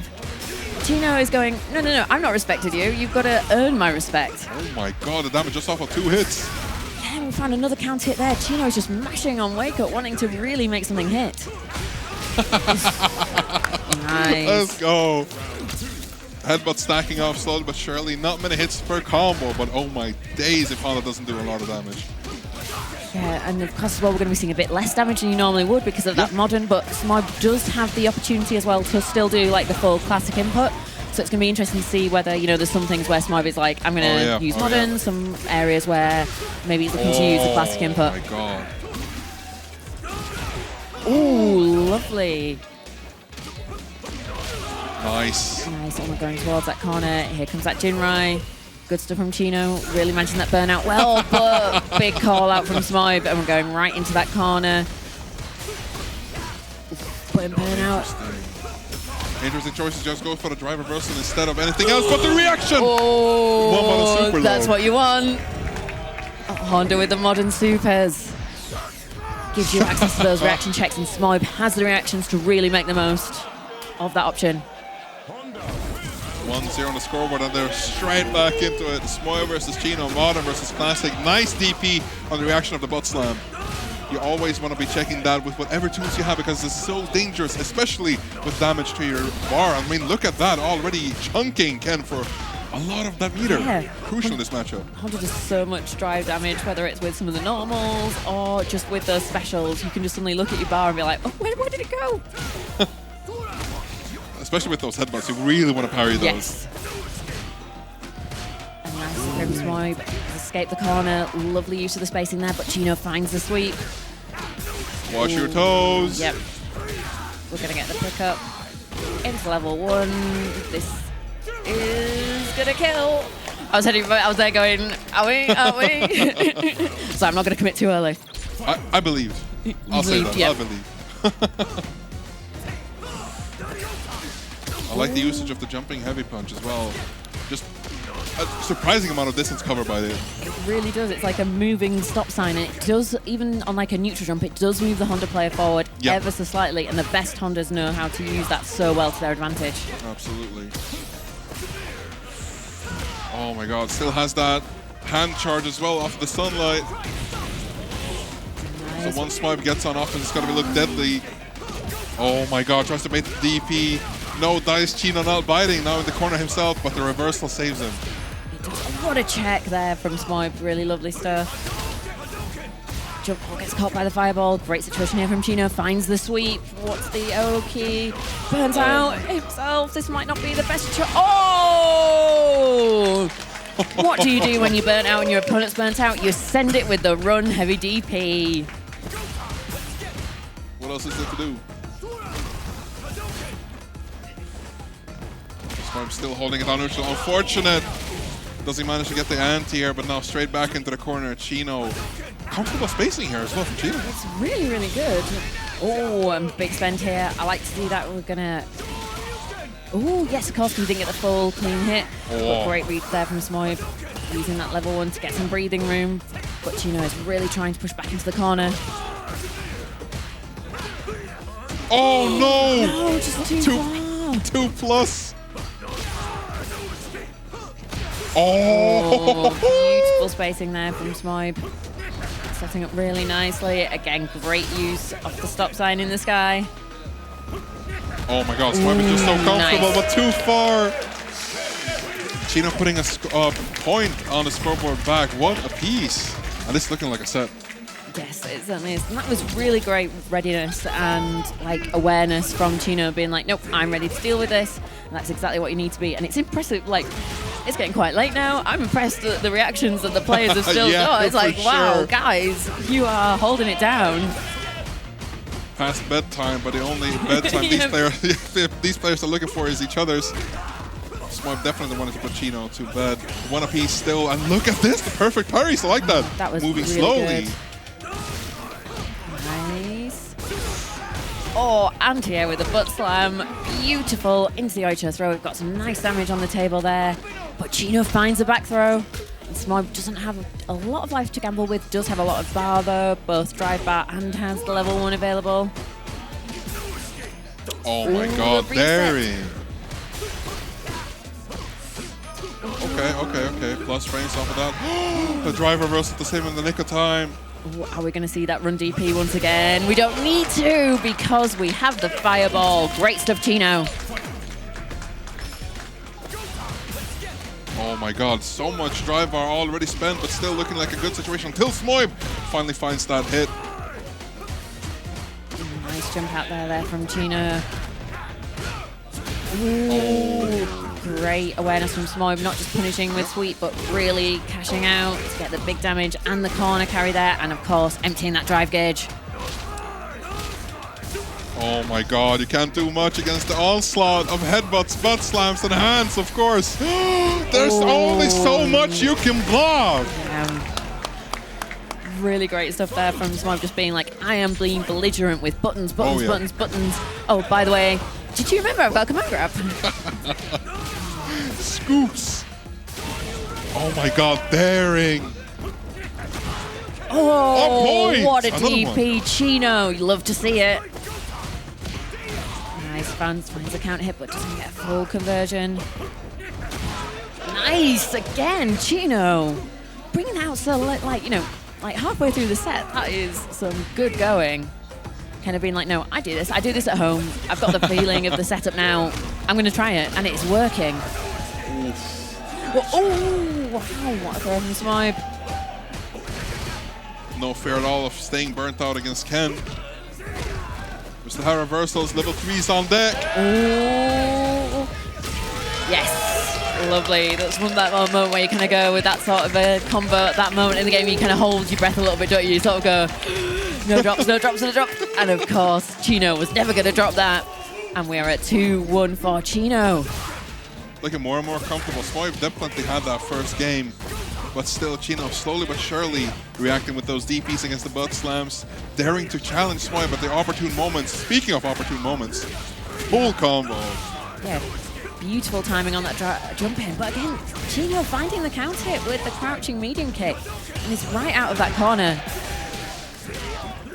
But it definitely feels like Smoib's starting to get a read on when Chinooo wants to throw those fireballs and wake up with those DPs, because we are punishing that one. Not much you can do there right there because the chip damage to Yeah, burnout, right? I think the only option would have been to go for the level 1 on the wake up, but that's a that's a risk. Yeah, for sure. Oh, so ready for the standing heavy punch.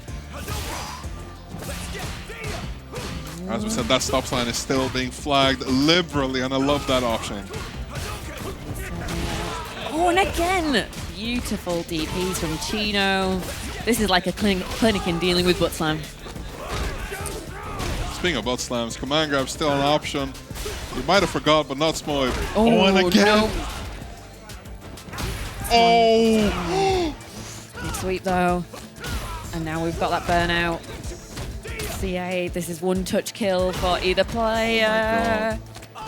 Oh, we find the throw. That is going to be set point for Chinooo.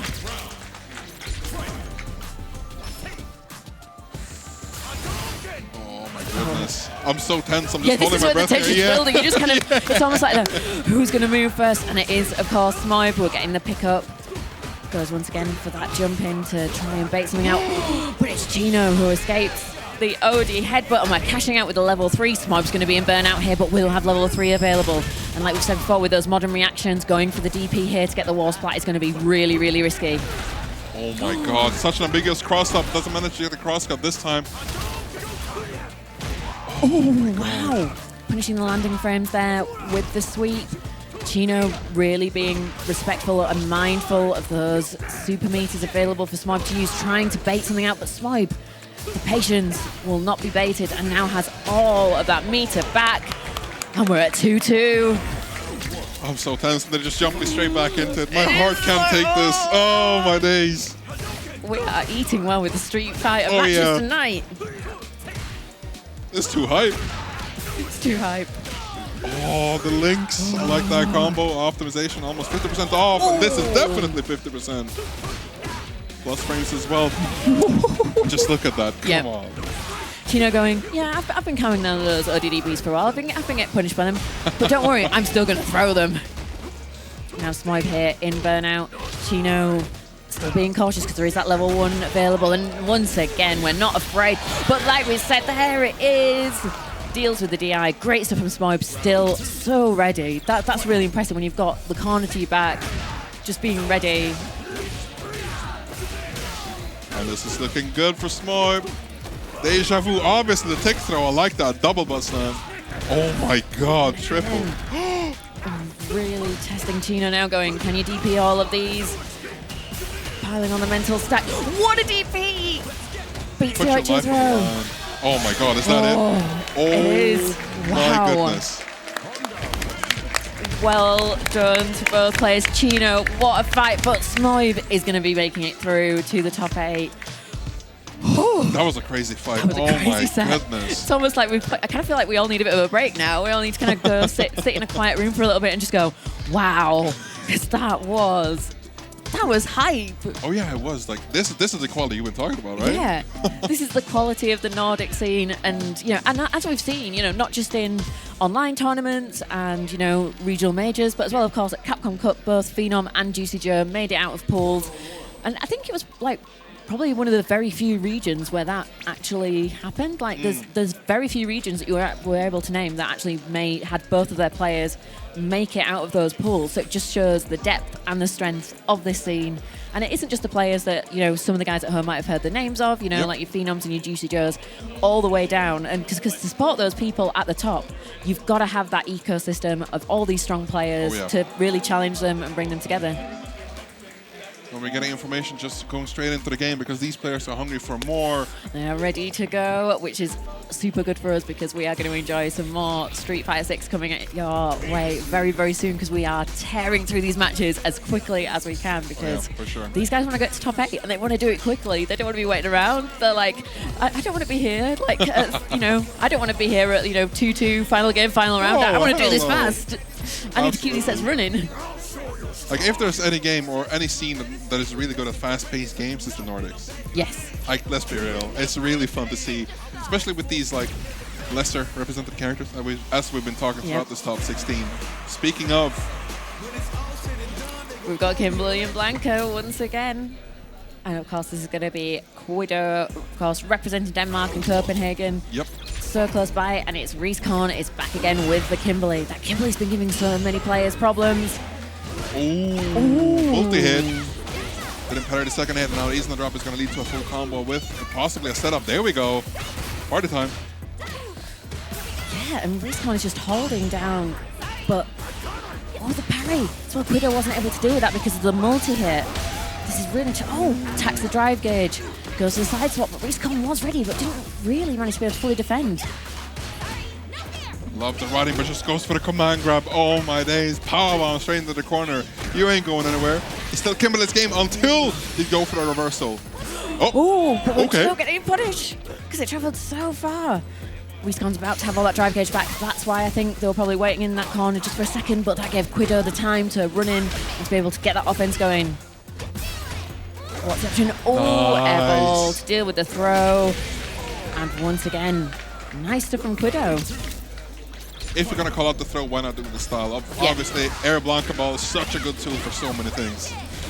Among them, obviously, calling out throws and just a good reversal. Yeah, it really is. It's definitely something you have to be so aware of within Blanka's kit.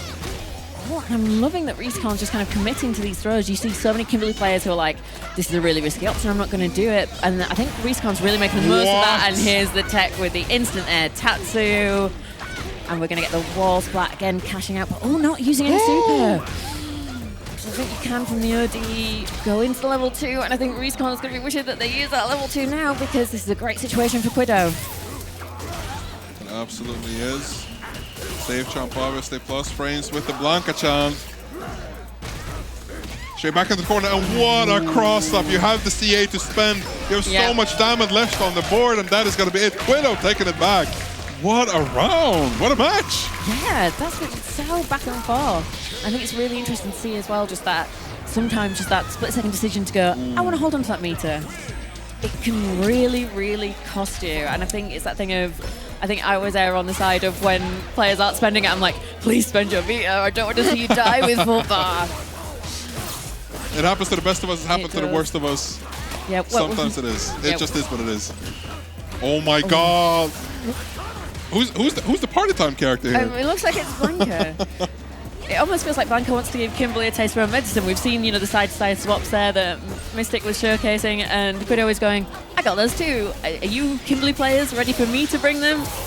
Oh my goodness. I think Kwiddo there trying to deal with the OD hidden variable, but it didn't work. And again, Reiskorn finds the throw. We're in the corner. But like you were saying, that air Blanka Ball deals with so many options, and they're acting as a fantastic air-to-air. And it's another round for Kwiddo. And just a straight Blanka Ball is such an interesting option to deal with. It's always been trouble of a lot of characters. If you don't perfect parry, if you don't, or specific characters can still DI it, but it's so troublesome. And sometimes you just gotta test your opponent. Like this. Ooh, yes, so we've got that level 2 being spent. I like this from Reiskorn being like, nope, we're spending the meter now. Kwiddo close to burnout here, and we're going for the throw loops. Ooh, nice arc step. Good recognition to jump back to deal with the air reset. Again. So good at that defensive option. Spends it all on the overhead. Level 1 not going to be quite enough, but so close. And of course, yep. standing kick. I like that. Yeah, nice. Just back into it. Oh my god, they can't even update the scoreboard. We're already in, and it's already 2-0. It feels like we're like at 1-0, but this match is just going so fast. Both these players are wanting to play at such a fast pace. All right, nice frame kill. Gets the extra damage because Kwiddo tried to go for the parry, obviously. I like that daring press. That's going to pay off definitely. Look at that meter advantage as well. Oh wow, the DI didn't hit, and then the other DI didn't hit. That's a sequence and a half, and I think that's a bait. Yes, it is from Kwiddo. He's going to be able to get the punish. Ooh, what a jump. Doesn't fully commit though, so we just get the throw. Nice. Reiskorn's trying to find a reversal. Oh, that jump's so risky. But still alive. That's crazy. Oh, what a counter way. here. Wake up jab. What a choice from Reiskorn. Bet like so much on that, but it was so right. And here we're seeing so much aggression. Uh-oh. Here we go, party time. Yep, Lightning Beast is in operation, so we're going coast to coast. Ooh, unfortunately, cannot deal with the cross-ups. Another Blanka-chan online. Let's see, the mix-up goes for the strike this time. Oh, and the combo's still not over. One more situation, and Kwiddo might be so close to winning. The knee drop. Got the side switch. Overhead. And again. We've seen crazier comebacks. Come on, Reiskorn. We believe. Oh! Empty hidden variable there. Again! Oh my god. Oh, the air ball. I think that's a button that Reiskorn's just going to be having nightmares about after this set. Like, just that's going to haunt you in your dreams. Uh-oh. Here we go. Ooh, and we're already into that corner. Nice dry reversal. I really like that option from Reiskorn, spending that meter. So worth it, but we're busting straight out there is Kwiddo. He's about to lose the last of the Lightning Beast charge. Watch your toes. Spends the level 3 for the buff. I like that. I like that. I do love seeing Kimberly players who are liberal with their meter. Maybe just like stock up on those 3 meters and just spend it for the buff, because it does carry across rounds. Well, maybe not this time specifically, but otherwise, it's very, very fun to see them be liberal with it. That damage buff here could be critical to help this situation get closer to killing. We're not going to quite get there yet. Oh no! That cheeky can stock. And again, oh, this time it wasn't a bait! Reiskorn finds the hit, and we are at 2-1. Reiskorn starts the comeback. Still in the game though. Like these back and forth, straight into the corner, nice cheeky reset. Lost frames, and again the Blanka ball, live and die by it. Yeah, mostly live. Yeah, mostly live by it, because Kwiddo's using it so well, and it is being so powerful in this matchup.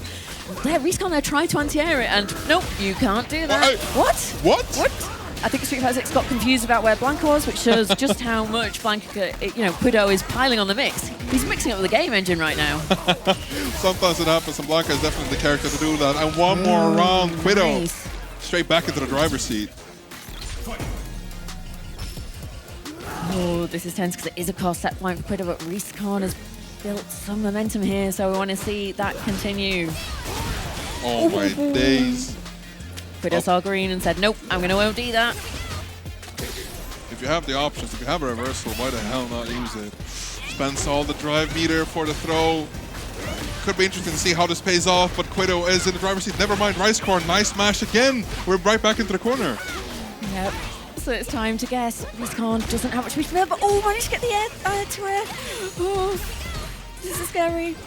We've got lots of meter from both people. Kwiddo escaped. Lightning Beast. Are we going to do a Blanka-chan setup? Of course we are. Oh my god. With that level 1, it's looking mad scary with the buff. Oh my god, one more mix-up and we're there. Oh yeah. What a set. Great play, of course, from Kwiddo.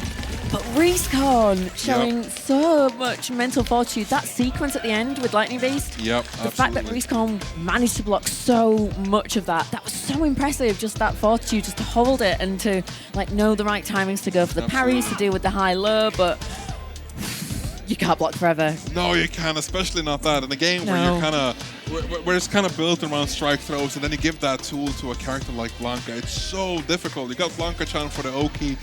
You got those plus frames upon plus frames, and then just one grab can lead into a combo as well. Yeah. It's so dangerous. And not just the like grabs being dangerous as well with the the drive gauge system. Yep. If you obviously is where their Reiskorn was parrying, but not all the time because you'd be open to the throws. So you've kind of also got that mind game of you're going to be draining that drive gauge while you're just kind of blocking it. So at some point you're going to go, I really don't want to go into burnout in this corner right now when it's set point. So I'm going to have to take a chance at some time, whether that's because at that point, just standing and blocking is going to be still taking a chance. So absolutely. No, but really great stuff.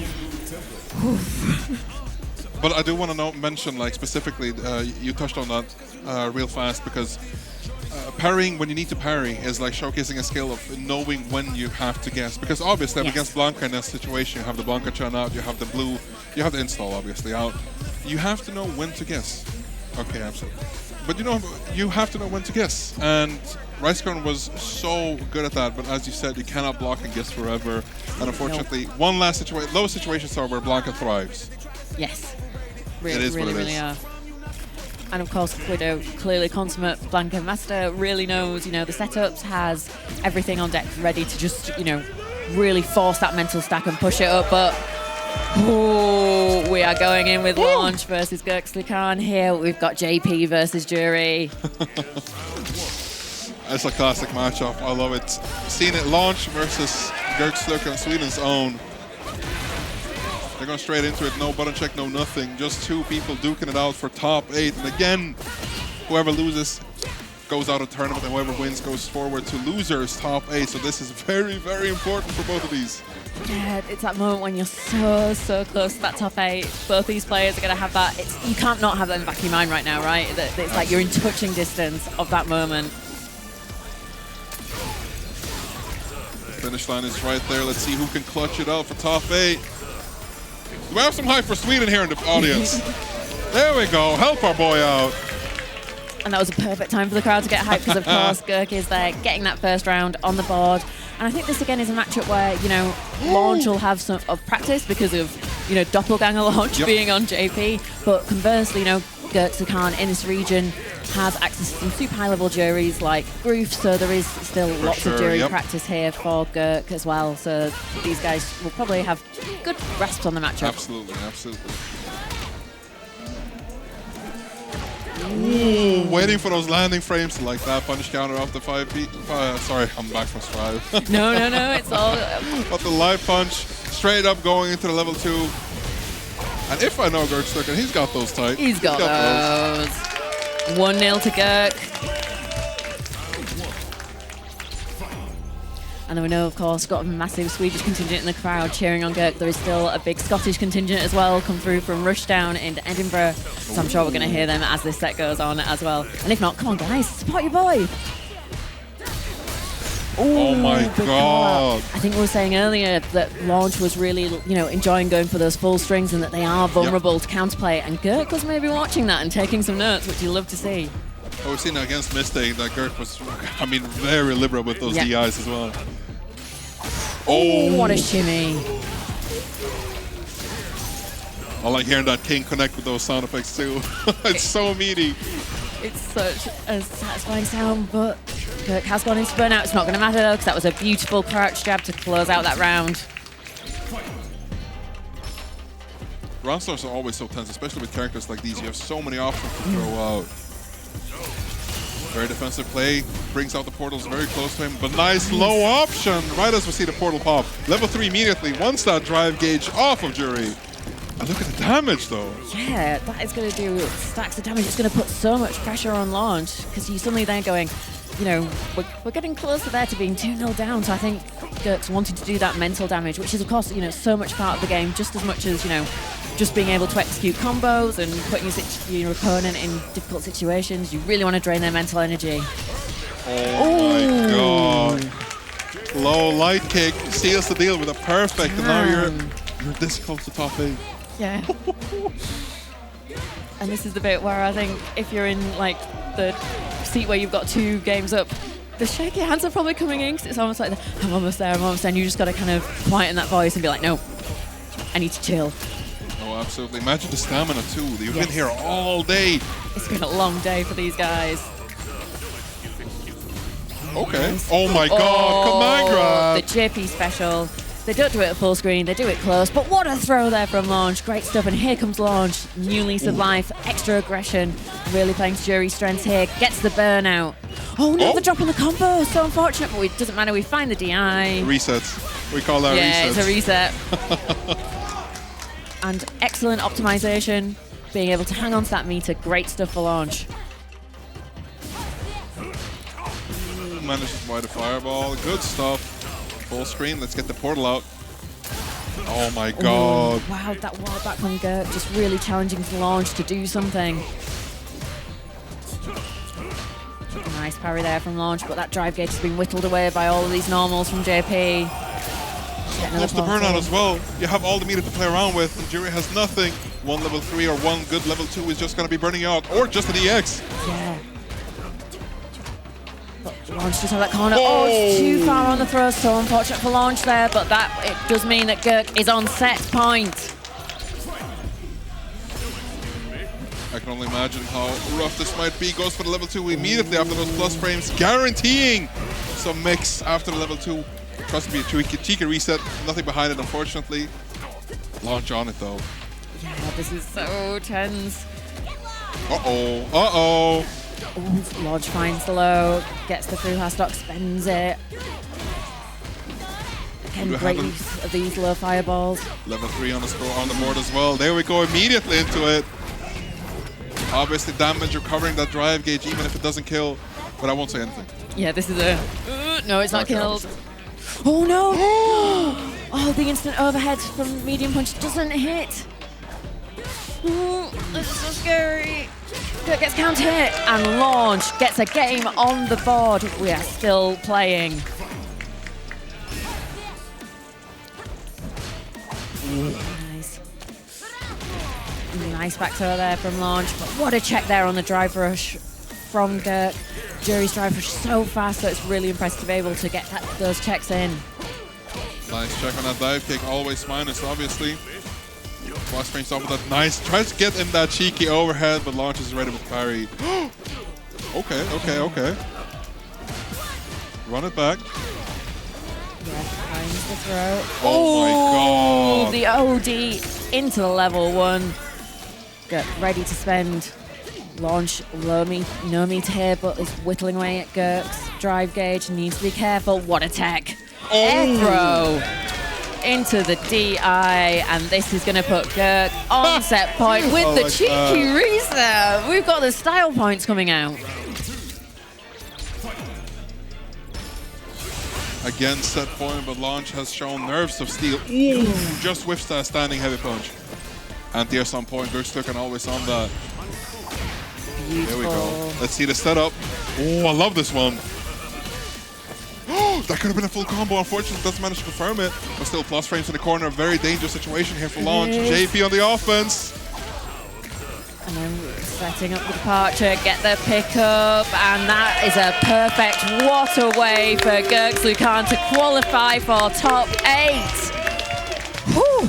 And what a set, the amazing run from Launch as well. That Juri has been on top form all day, causing problems throughout the bracket. So great run from Launch.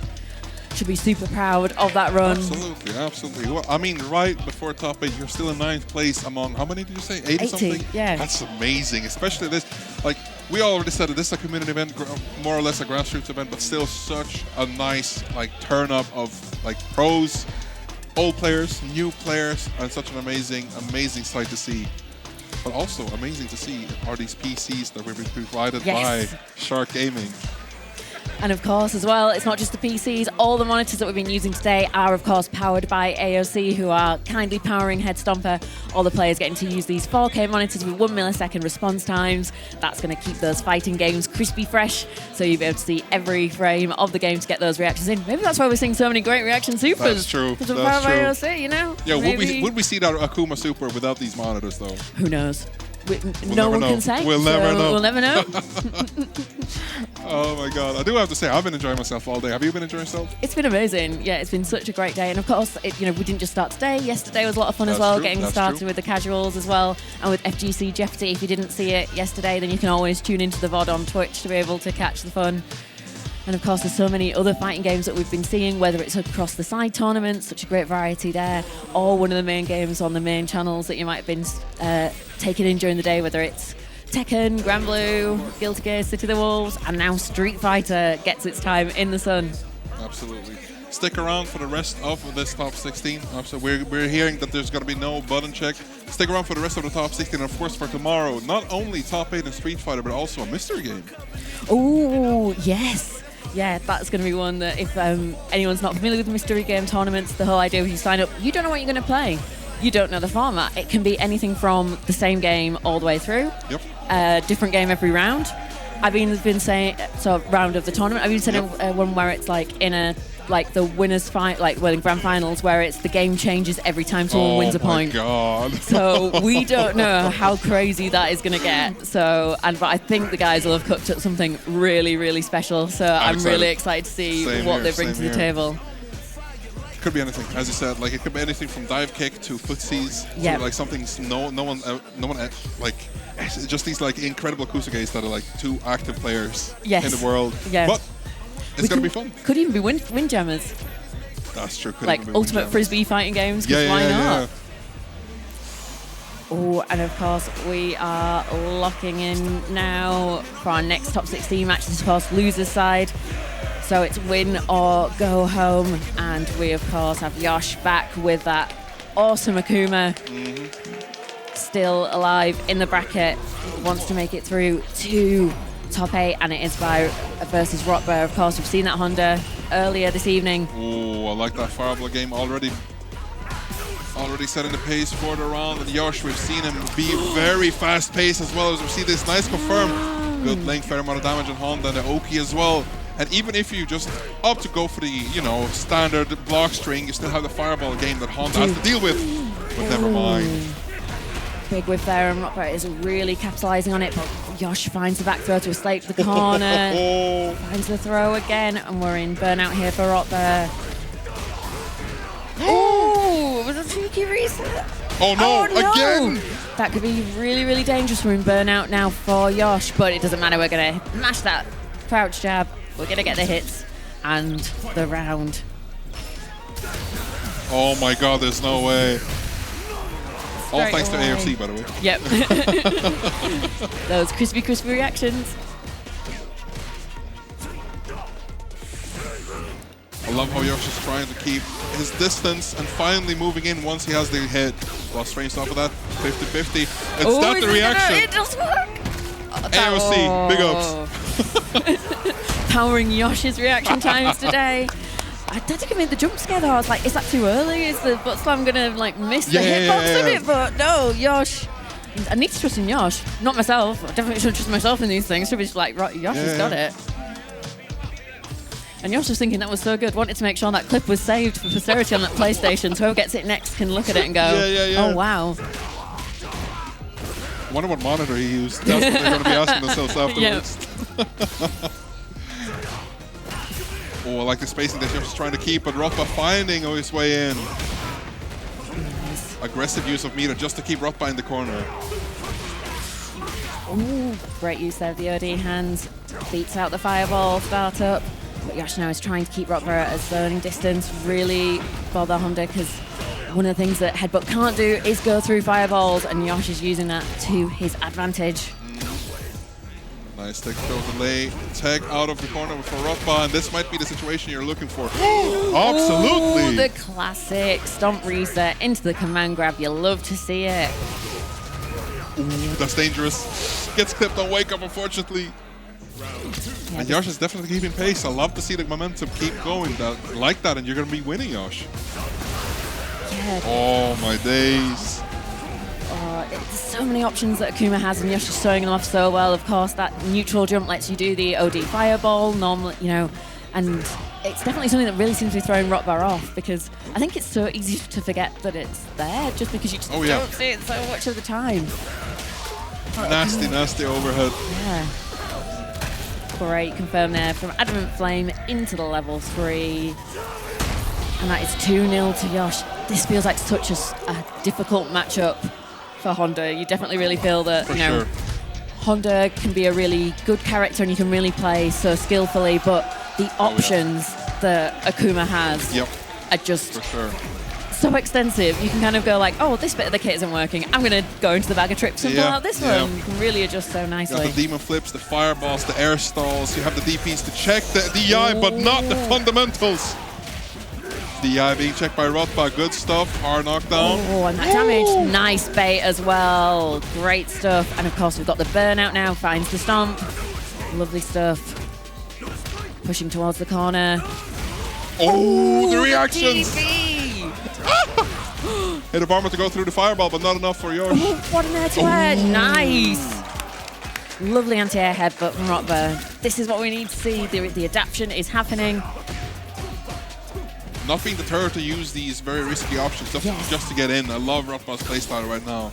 Very defensive, but just goes in once he finds it. But Yosh is so good. Reactions and just execution on point. Yeah, it's so good. And we've got that heavy tattoo there to push into the corner, really prioritizing the corner carry there. Big stand heavy punch. It is the Honda button. If you ever see one, the big chop is the Honda button, I always think. I love the Swiss Army Knife anti-air combo starter. Big counter hits as well, and here we go. Nice. Sumo Ring finally puts a score on the board yet again, Rotbah. And one thing I am worried about, Yosh started out like this 2-0. Yes. Oh, I don't want to jinx it. I don't want to jinx. I don't want to say anything else. That's it. That's it. No, I know what you mean. That like at this moment, you really hope that Yosh is not thinking about that. You can't have that in your head. But Rotbah maybe has it in his head. It's kind of like, you know what? I can make him shake. Anything can happen in the first of 3. That's what we always say in a fighting game community. And this is where you can start to see that little bit of fatigue creeping in this set. There's a few whiff parries here and there, maybe slightly less crisp. And what an optimal punish there from Yosh, starting with a stand heavy kick to get those stacks of damage. The burnout as well. Nice air stall, but gets punished on the way down. Oh no! My God. I don't think we wanted the command grab there. Or we just send it because, you know. Why the hell not? Well, I suppose if you're thinking maybe they were gonna. Maybe that Yosh was going to be blocking because of the risk of an OD headbutt maybe, so kind of trying to catch that. Maybe a bit of a really deep counterplay option, but maybe a bit too risky. Oh, anti-air with a heavy headbutt. I like that. Watch your toes again. Honda does have enough damage at corner carry to make this troublesome for Yosh. Oh, the trade! So in Rotbah's favor. Nice parry there. Can Yosh hold on? Ooh, gets out the corner for free there. No punish. Incredible option, especially with that little HP left. Oh my God. Yeah, Yosh had to do something because with burnout, that chip was really, really an option. So you got to do something. I respect deciding to die by your own sword. Oh my God, again, we see the same situation repeat. And again with the DP, so daring still. This deep into the set. I think it's definitely kind of going like, Rotbah must be going, surely not this time. And you're just going, you think that I'm not going to do it, so I am going to do it. Oh, spends the level 3. Stalls out the burnout, but still spending some meter on Rotbah's side. And this is honestly a situation for game. Ooh, this is so tense. Oh, what a challenge. Oh no, the drop! That's so unfortunate for Rotbah. And with that, Yosh keeps it simple, goes for the throw, and it will be Yosh advancing to top 8. That is heartbreaking for Rotbah. But of course, good stuff for Yosh being ready to get the punish. But Oh, I really, really feel for Rotbah. I do. Such a good performance as well, making it to nice. It's heartbreaking to see the run end like that, but only one person can go through, and these things happen. Oh, this is what I'm just like, oh, Can't we all win? Yeah, it's like, oh. So we still have one more match into the top 16, and this is going to be Zouni coming in for loser side and Chinooo representing Sweden from winners. So this is incredible. I mean, Zouni showed up against BansheeBomb really, really well. Yes. I mean, that Kimberly's dangerous. Yeah, I'm really excited to see what Zouni brings in this matchup. But are we going to see a similar style of Kimberly, or are we going to kind of rearrange the options a little bit to kind of suit the situation? It's going to be really, really interesting to see what we get brought to the table. Infinite possibilities right here. And the players are getting ready. We'll see if we're going to have a button check. But until then, of course, Malmö Game Week. Check them out at their website. We're going to be at Malmö Messan? Malmö Messan. Messan. There you go. I love this is spaced repetition as well. Like mastering Mastodon, you've got the technique, you've got the learning theory. This is this is really to double down on this, guys. In the chat, you need to be there, like atting Mastodon on social media, being like, when are you going to do the podcast? When are you going to do the podcast? We need to see this. But obviously 8,000 plus, no button checks on the score or on the tee for either of them, actually, yeah, for sure. But over 8,000 attendees. Headstomper is going to be there for tournaments of themselves. But if you're not about FGC, still visit the Malmö Messan with, obviously, cosplays, games, and showcasing what the community is all about. Yeah, it's absolutely fantastic that these events are happening, and it's great to see that Malmö's got Malmö Game Week, and of course Headstomper as well. An absolutely fantastic city for the gaming scene. And we are hopefully going to be getting into our match now. And of course, it is going to be Ken versus Kimberly. We're getting those buttons.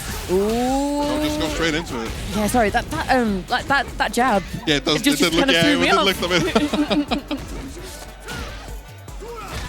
Are in the corner, Zouni not looking too happy about this, but we've seen that Kimberly be deadly as hell, especially against a player of BansheeBomb's caliber. We're going to see Chinooo on the defense right now. Back into the corner with you. Oh, nice. Again, using that drive rush into the arc step to get those plus frames to then challenge with that. Finally. I'm just always kind of waiting for when a character has a DP, I'm always kind of waiting for the first time. Yes. It's like, well, the first time. When they're going to break the seal. Yeah. That's when you enter the next layer. Like, I'm able to use this. Are you going to be blocking or not? Well, yeah, because Ken is like Mr. Shoryuken, right? Yeah. So it's almost like come on, this is almost like your Ken signature of when you throw it out for the first time. Absolutely. And oh my days. Okay, a little love taps. The corner carry is kind of insane, though. Really good for Kimberly. Needs this as well. Nice setup. Ooh, that's meaty slide. That does seem quite risky, but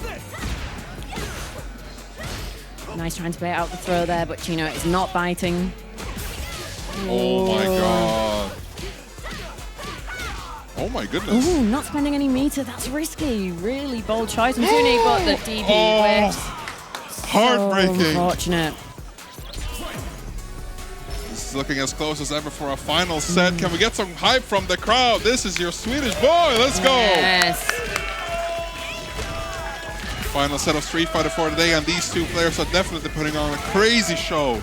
And I'm very hyped to be here. Yes, it has been a pleasure to be able to watch all these sets and be able to call the action, and this is no exception. Chinooo here trying to find the whiff punish, but doesn't quite manage it. Finds the count hit, tries to reset into the throw. Ooh. Yeah, great sequence there from the Tiger combo into the throw, but there's that DP once again to give Chinooo that bit of breathing space. Ooh. Those long cans that we've seen really seems to be Zouni's signature. It's really interesting to see. Absolutely. Ooh, okay. OG can restock. I like that. Just going, we're Oh at full my screen. god. Pays off this time. I love that. As you mentioned, the mental stack is always there, even if you don't get hit. It is. But Chinooo finds the hit. Going to do a big chunk of damage here with this level 3, but he's in burnout. That's going to be a difficult situation because there's a lot of resource on Zouni's side. Ooh, the trade! What a block. Gets hit this time. Oh, yeah. Nice stuff from Zouni. All right, let's see. Zouni definitely bringing the party here. Chinooo definitely the one to answer. And another DP. Feels like his signature at this point. Yes. Been very good at catching Smoib's butt slams from the air, and as well as Zouni's. that spacing as well on the just drop jab is so crucial to have, especially like choosing which version of the DP you're going to have. Yes, so important. Oh, nice low there from Chinooo after the chase down. Whoa. Baits the throw, and we are going to kill here with the heavy DP, of course. Getting that round on the board. Oh my god. We are feeling it. I love it. Like, maybe Chinoo's just been like, let's vibe. Why not? Like, you know, I'm at least 9. I'm going to have a good time. Oh my, maybe I'm too good. Yeah, it's like, no, maybe we need to have slightly less of a good time to improve our future happiness. Exactly. We are Zen, obviously. Nice. Great side switch there, of course. Interesting setup, but I like it. No anti-air there from Zouni. Chinooo managed to get the pressure into the throw, and we're throwing again. What's the option? Ooh! Jump straight away to avoid the throw, and we have the option to cash out here. Yes, okay. We are spending the level 2 to get the kill. Nice optimization. That's definitely one though where I think there would have been an argument to use the level 3 though to get the buff. Yeah, I was just thinking about that. Yeah, absolutely. I don't know whether maybe Zouni's worried about being in burnout and wanting a level 1 available, Could be. Yeah, interesting, like Kimberly style choice. Yeah, oh, for sure. I was just thinking that. You were taking the words out of my mouth immediately. But I've seen, as we were talking about before, some Kimberly's just like level 3, immediately go for it. Because the next round is going to be so much easier with that damage buff. And a speed buff, obviously. Yes. Great challenge there, but Zouni finds the way through. Ends with the slide again. Arc step on that. Yeah, then finding those plus frames. Really cool style choice there. And we're going to get the pick up. Spending level 3 to go 2-0 up. Zouni 2-0 on the scoreboard. Chinoo's definitely with his back against the wall. And the Swede's got to turn up. Yeah, they've got to turn up, got to support. Doesn't manage to find a DP, unfortunately. Has been so clean with those so far. Oh no! Yeah. Cursed him. Yeah, the crosscut probably just slightly too early there. And we've got that. Oh, the nasty setup there with the hit can and the hidden variable to deal with. Oh no! Baits the ODDP.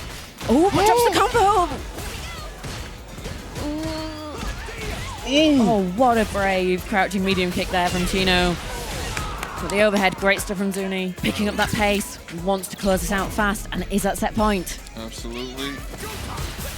Just, oh my god, can't afford to play a bit more slower because Chinooo is the one that has to advance this time. For the position looking very good for Chinooo right here with no reversal on Kimberly's side. It's looking dangerous, but no, yet again it whips. No. Big punish counter throw, but Chinoo's out of the corner now. Can Chinooo make something happen? Got lots of pressure here. Oh, like it, yes. Connects finally. Maybe finally finding the momentum shift he sorely needs. Nice. Oh my god. Is that going to be the level 3? Yep, you called it. We want all those buffs, and of course going to put so much pressure on Chinooo now. Going to be low on drive gauge, but still has level 3 available. Are we going to spend it now? God. I think we might. No, we don't need to, of course. Just going for the level 2. Nice stuff. Chinooo stays alive. Oh yeah, for sure. But we see that little halo around Kimberly's head. That means the buffs are still active. And it's going to be so much more difficult for Chinooo, especially having spent so much meter. But never mind, never mind. Just goes for it. Ooh, Dragon Lash. Then gets the pickup. Got lots of corner carry here off that heavy tattoo. The Gym Rise are really finding their mark at the moment. God, they are. Chinooo is in the groove. Oh Overhead my again. god. Okay, speaking of groove, turn the music up real quick. Oh my god. Nice. Chinooo. 2-1. I'm just laughing at those DPs. They're so incredibly good. So on point. It's almost like, oh, yeah, I understand your pressure sequences now. Right. I know when I need to press. Exactly. It's so cool to see just that Just understanding. Dragon Lash, just like that. Yeah, the addition of the Dragon Lash as well into the kit from Chinooo in these last couple of games. It's really working. Oh, the overhead and the cheeky reset for throw. Nice. I'm sorely missing these throw loops. I'm not even gonna lie. Nice. Oh, lovely. That walk back to make sure there was a space for DP. Baits the throw. Not dead yet, but finds the DI. Chinooo bringing it back.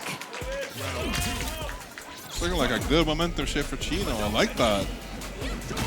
Oh, wow. The DP loop just connects. The edge of the knuckle. Wow. What spacing. Okay. Good stuff there, though, from Zouni. Chinooo overextends, and Zouni's super ready to punish. Again? Oh, as soon as he caught the break. Level 3 is going to be very, very much needed, especially for that buff. I mean, you know, you got potentially 2 rounds you have to win right now, and the buff is definitely needed. Oh, what a shimmy! No way! Oh, no! Oh, that's hurt so much Chinooo, but there's drops on both sides. We're sending it. And it hits! Oh, Zouni pressed! Oh, burnout with a pixel. No meter! Chinooo still in it, 2-2!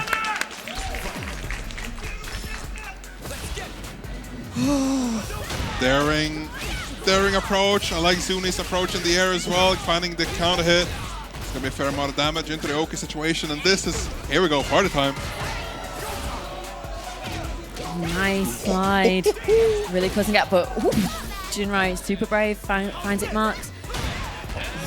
Big sweep, finds the overhead, and of course Ken gets the conversion and stacks up corner carry into the throw, and suddenly those life totals are so much more even. Absolutely. Overhead again. Yeah. Oh my god. Oh. Chinooo, set point. What a comeback. The comeback is so real. I'm feeling it. I'm feeling it. Yeah. Chinoo's feeling himself. The audience is feeling Chinooo though. This just finds the DI. Everything is working out. That momentum, that belief has made so much difference.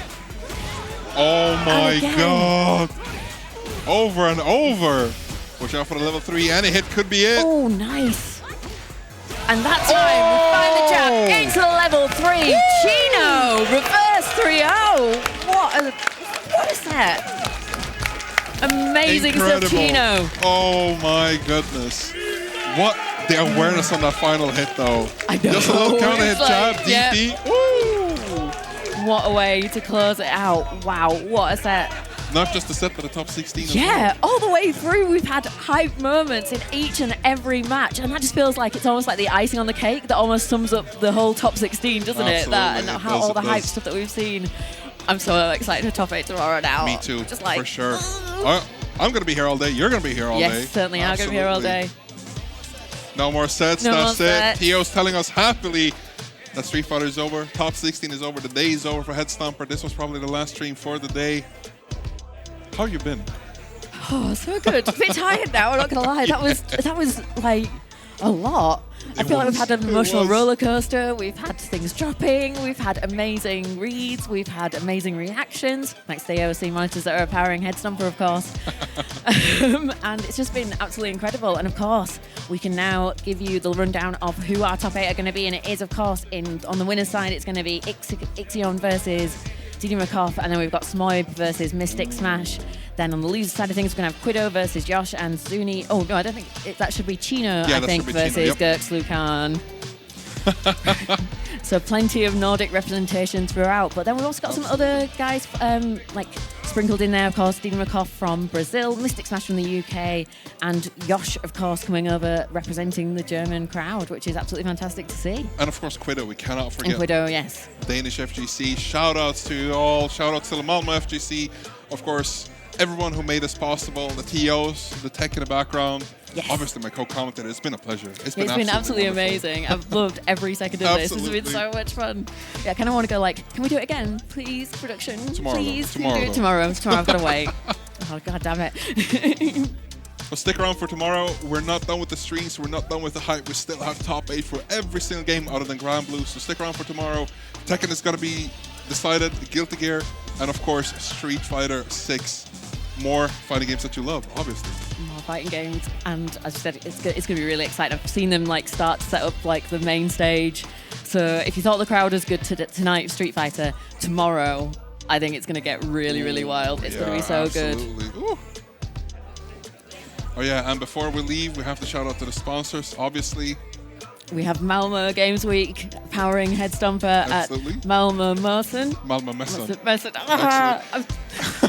The last time and I mess it up. God damn it. It's fine. No worries. And obviously AOC with those incredibly fast response times, 1 millisecond, obviously allowing all of our players to react that fast without the screens. And of course, shout outs to all the audience, to the whole audience, and of course Sharkgaming providing us for the PCs. Yeah. And that's it, I think. Yeah, and of course as well, like we said, to all the crew that are making things possible. And we've had an amazing venue here, of course, at the Quality View in Malmö. For sure. It's absolutely fantastic. Great facilities, and of course, ice cream. I think the ice cream's gonna be done, but if it's still on, I'm gonna be like, I need to relax and have a nice time with that afterwards. But that's going to be it from me, Mastodon, and of course from Dr. Buttons. It's been, again, a massive pleasure. It's been so fun every single second. Thank you so much. Thank you to all the viewers at home. Thank you to all the audiences, players, of course. That's it for us, I think. Yeah, I think that we are about out, and yeah, we will see you all again tomorrow.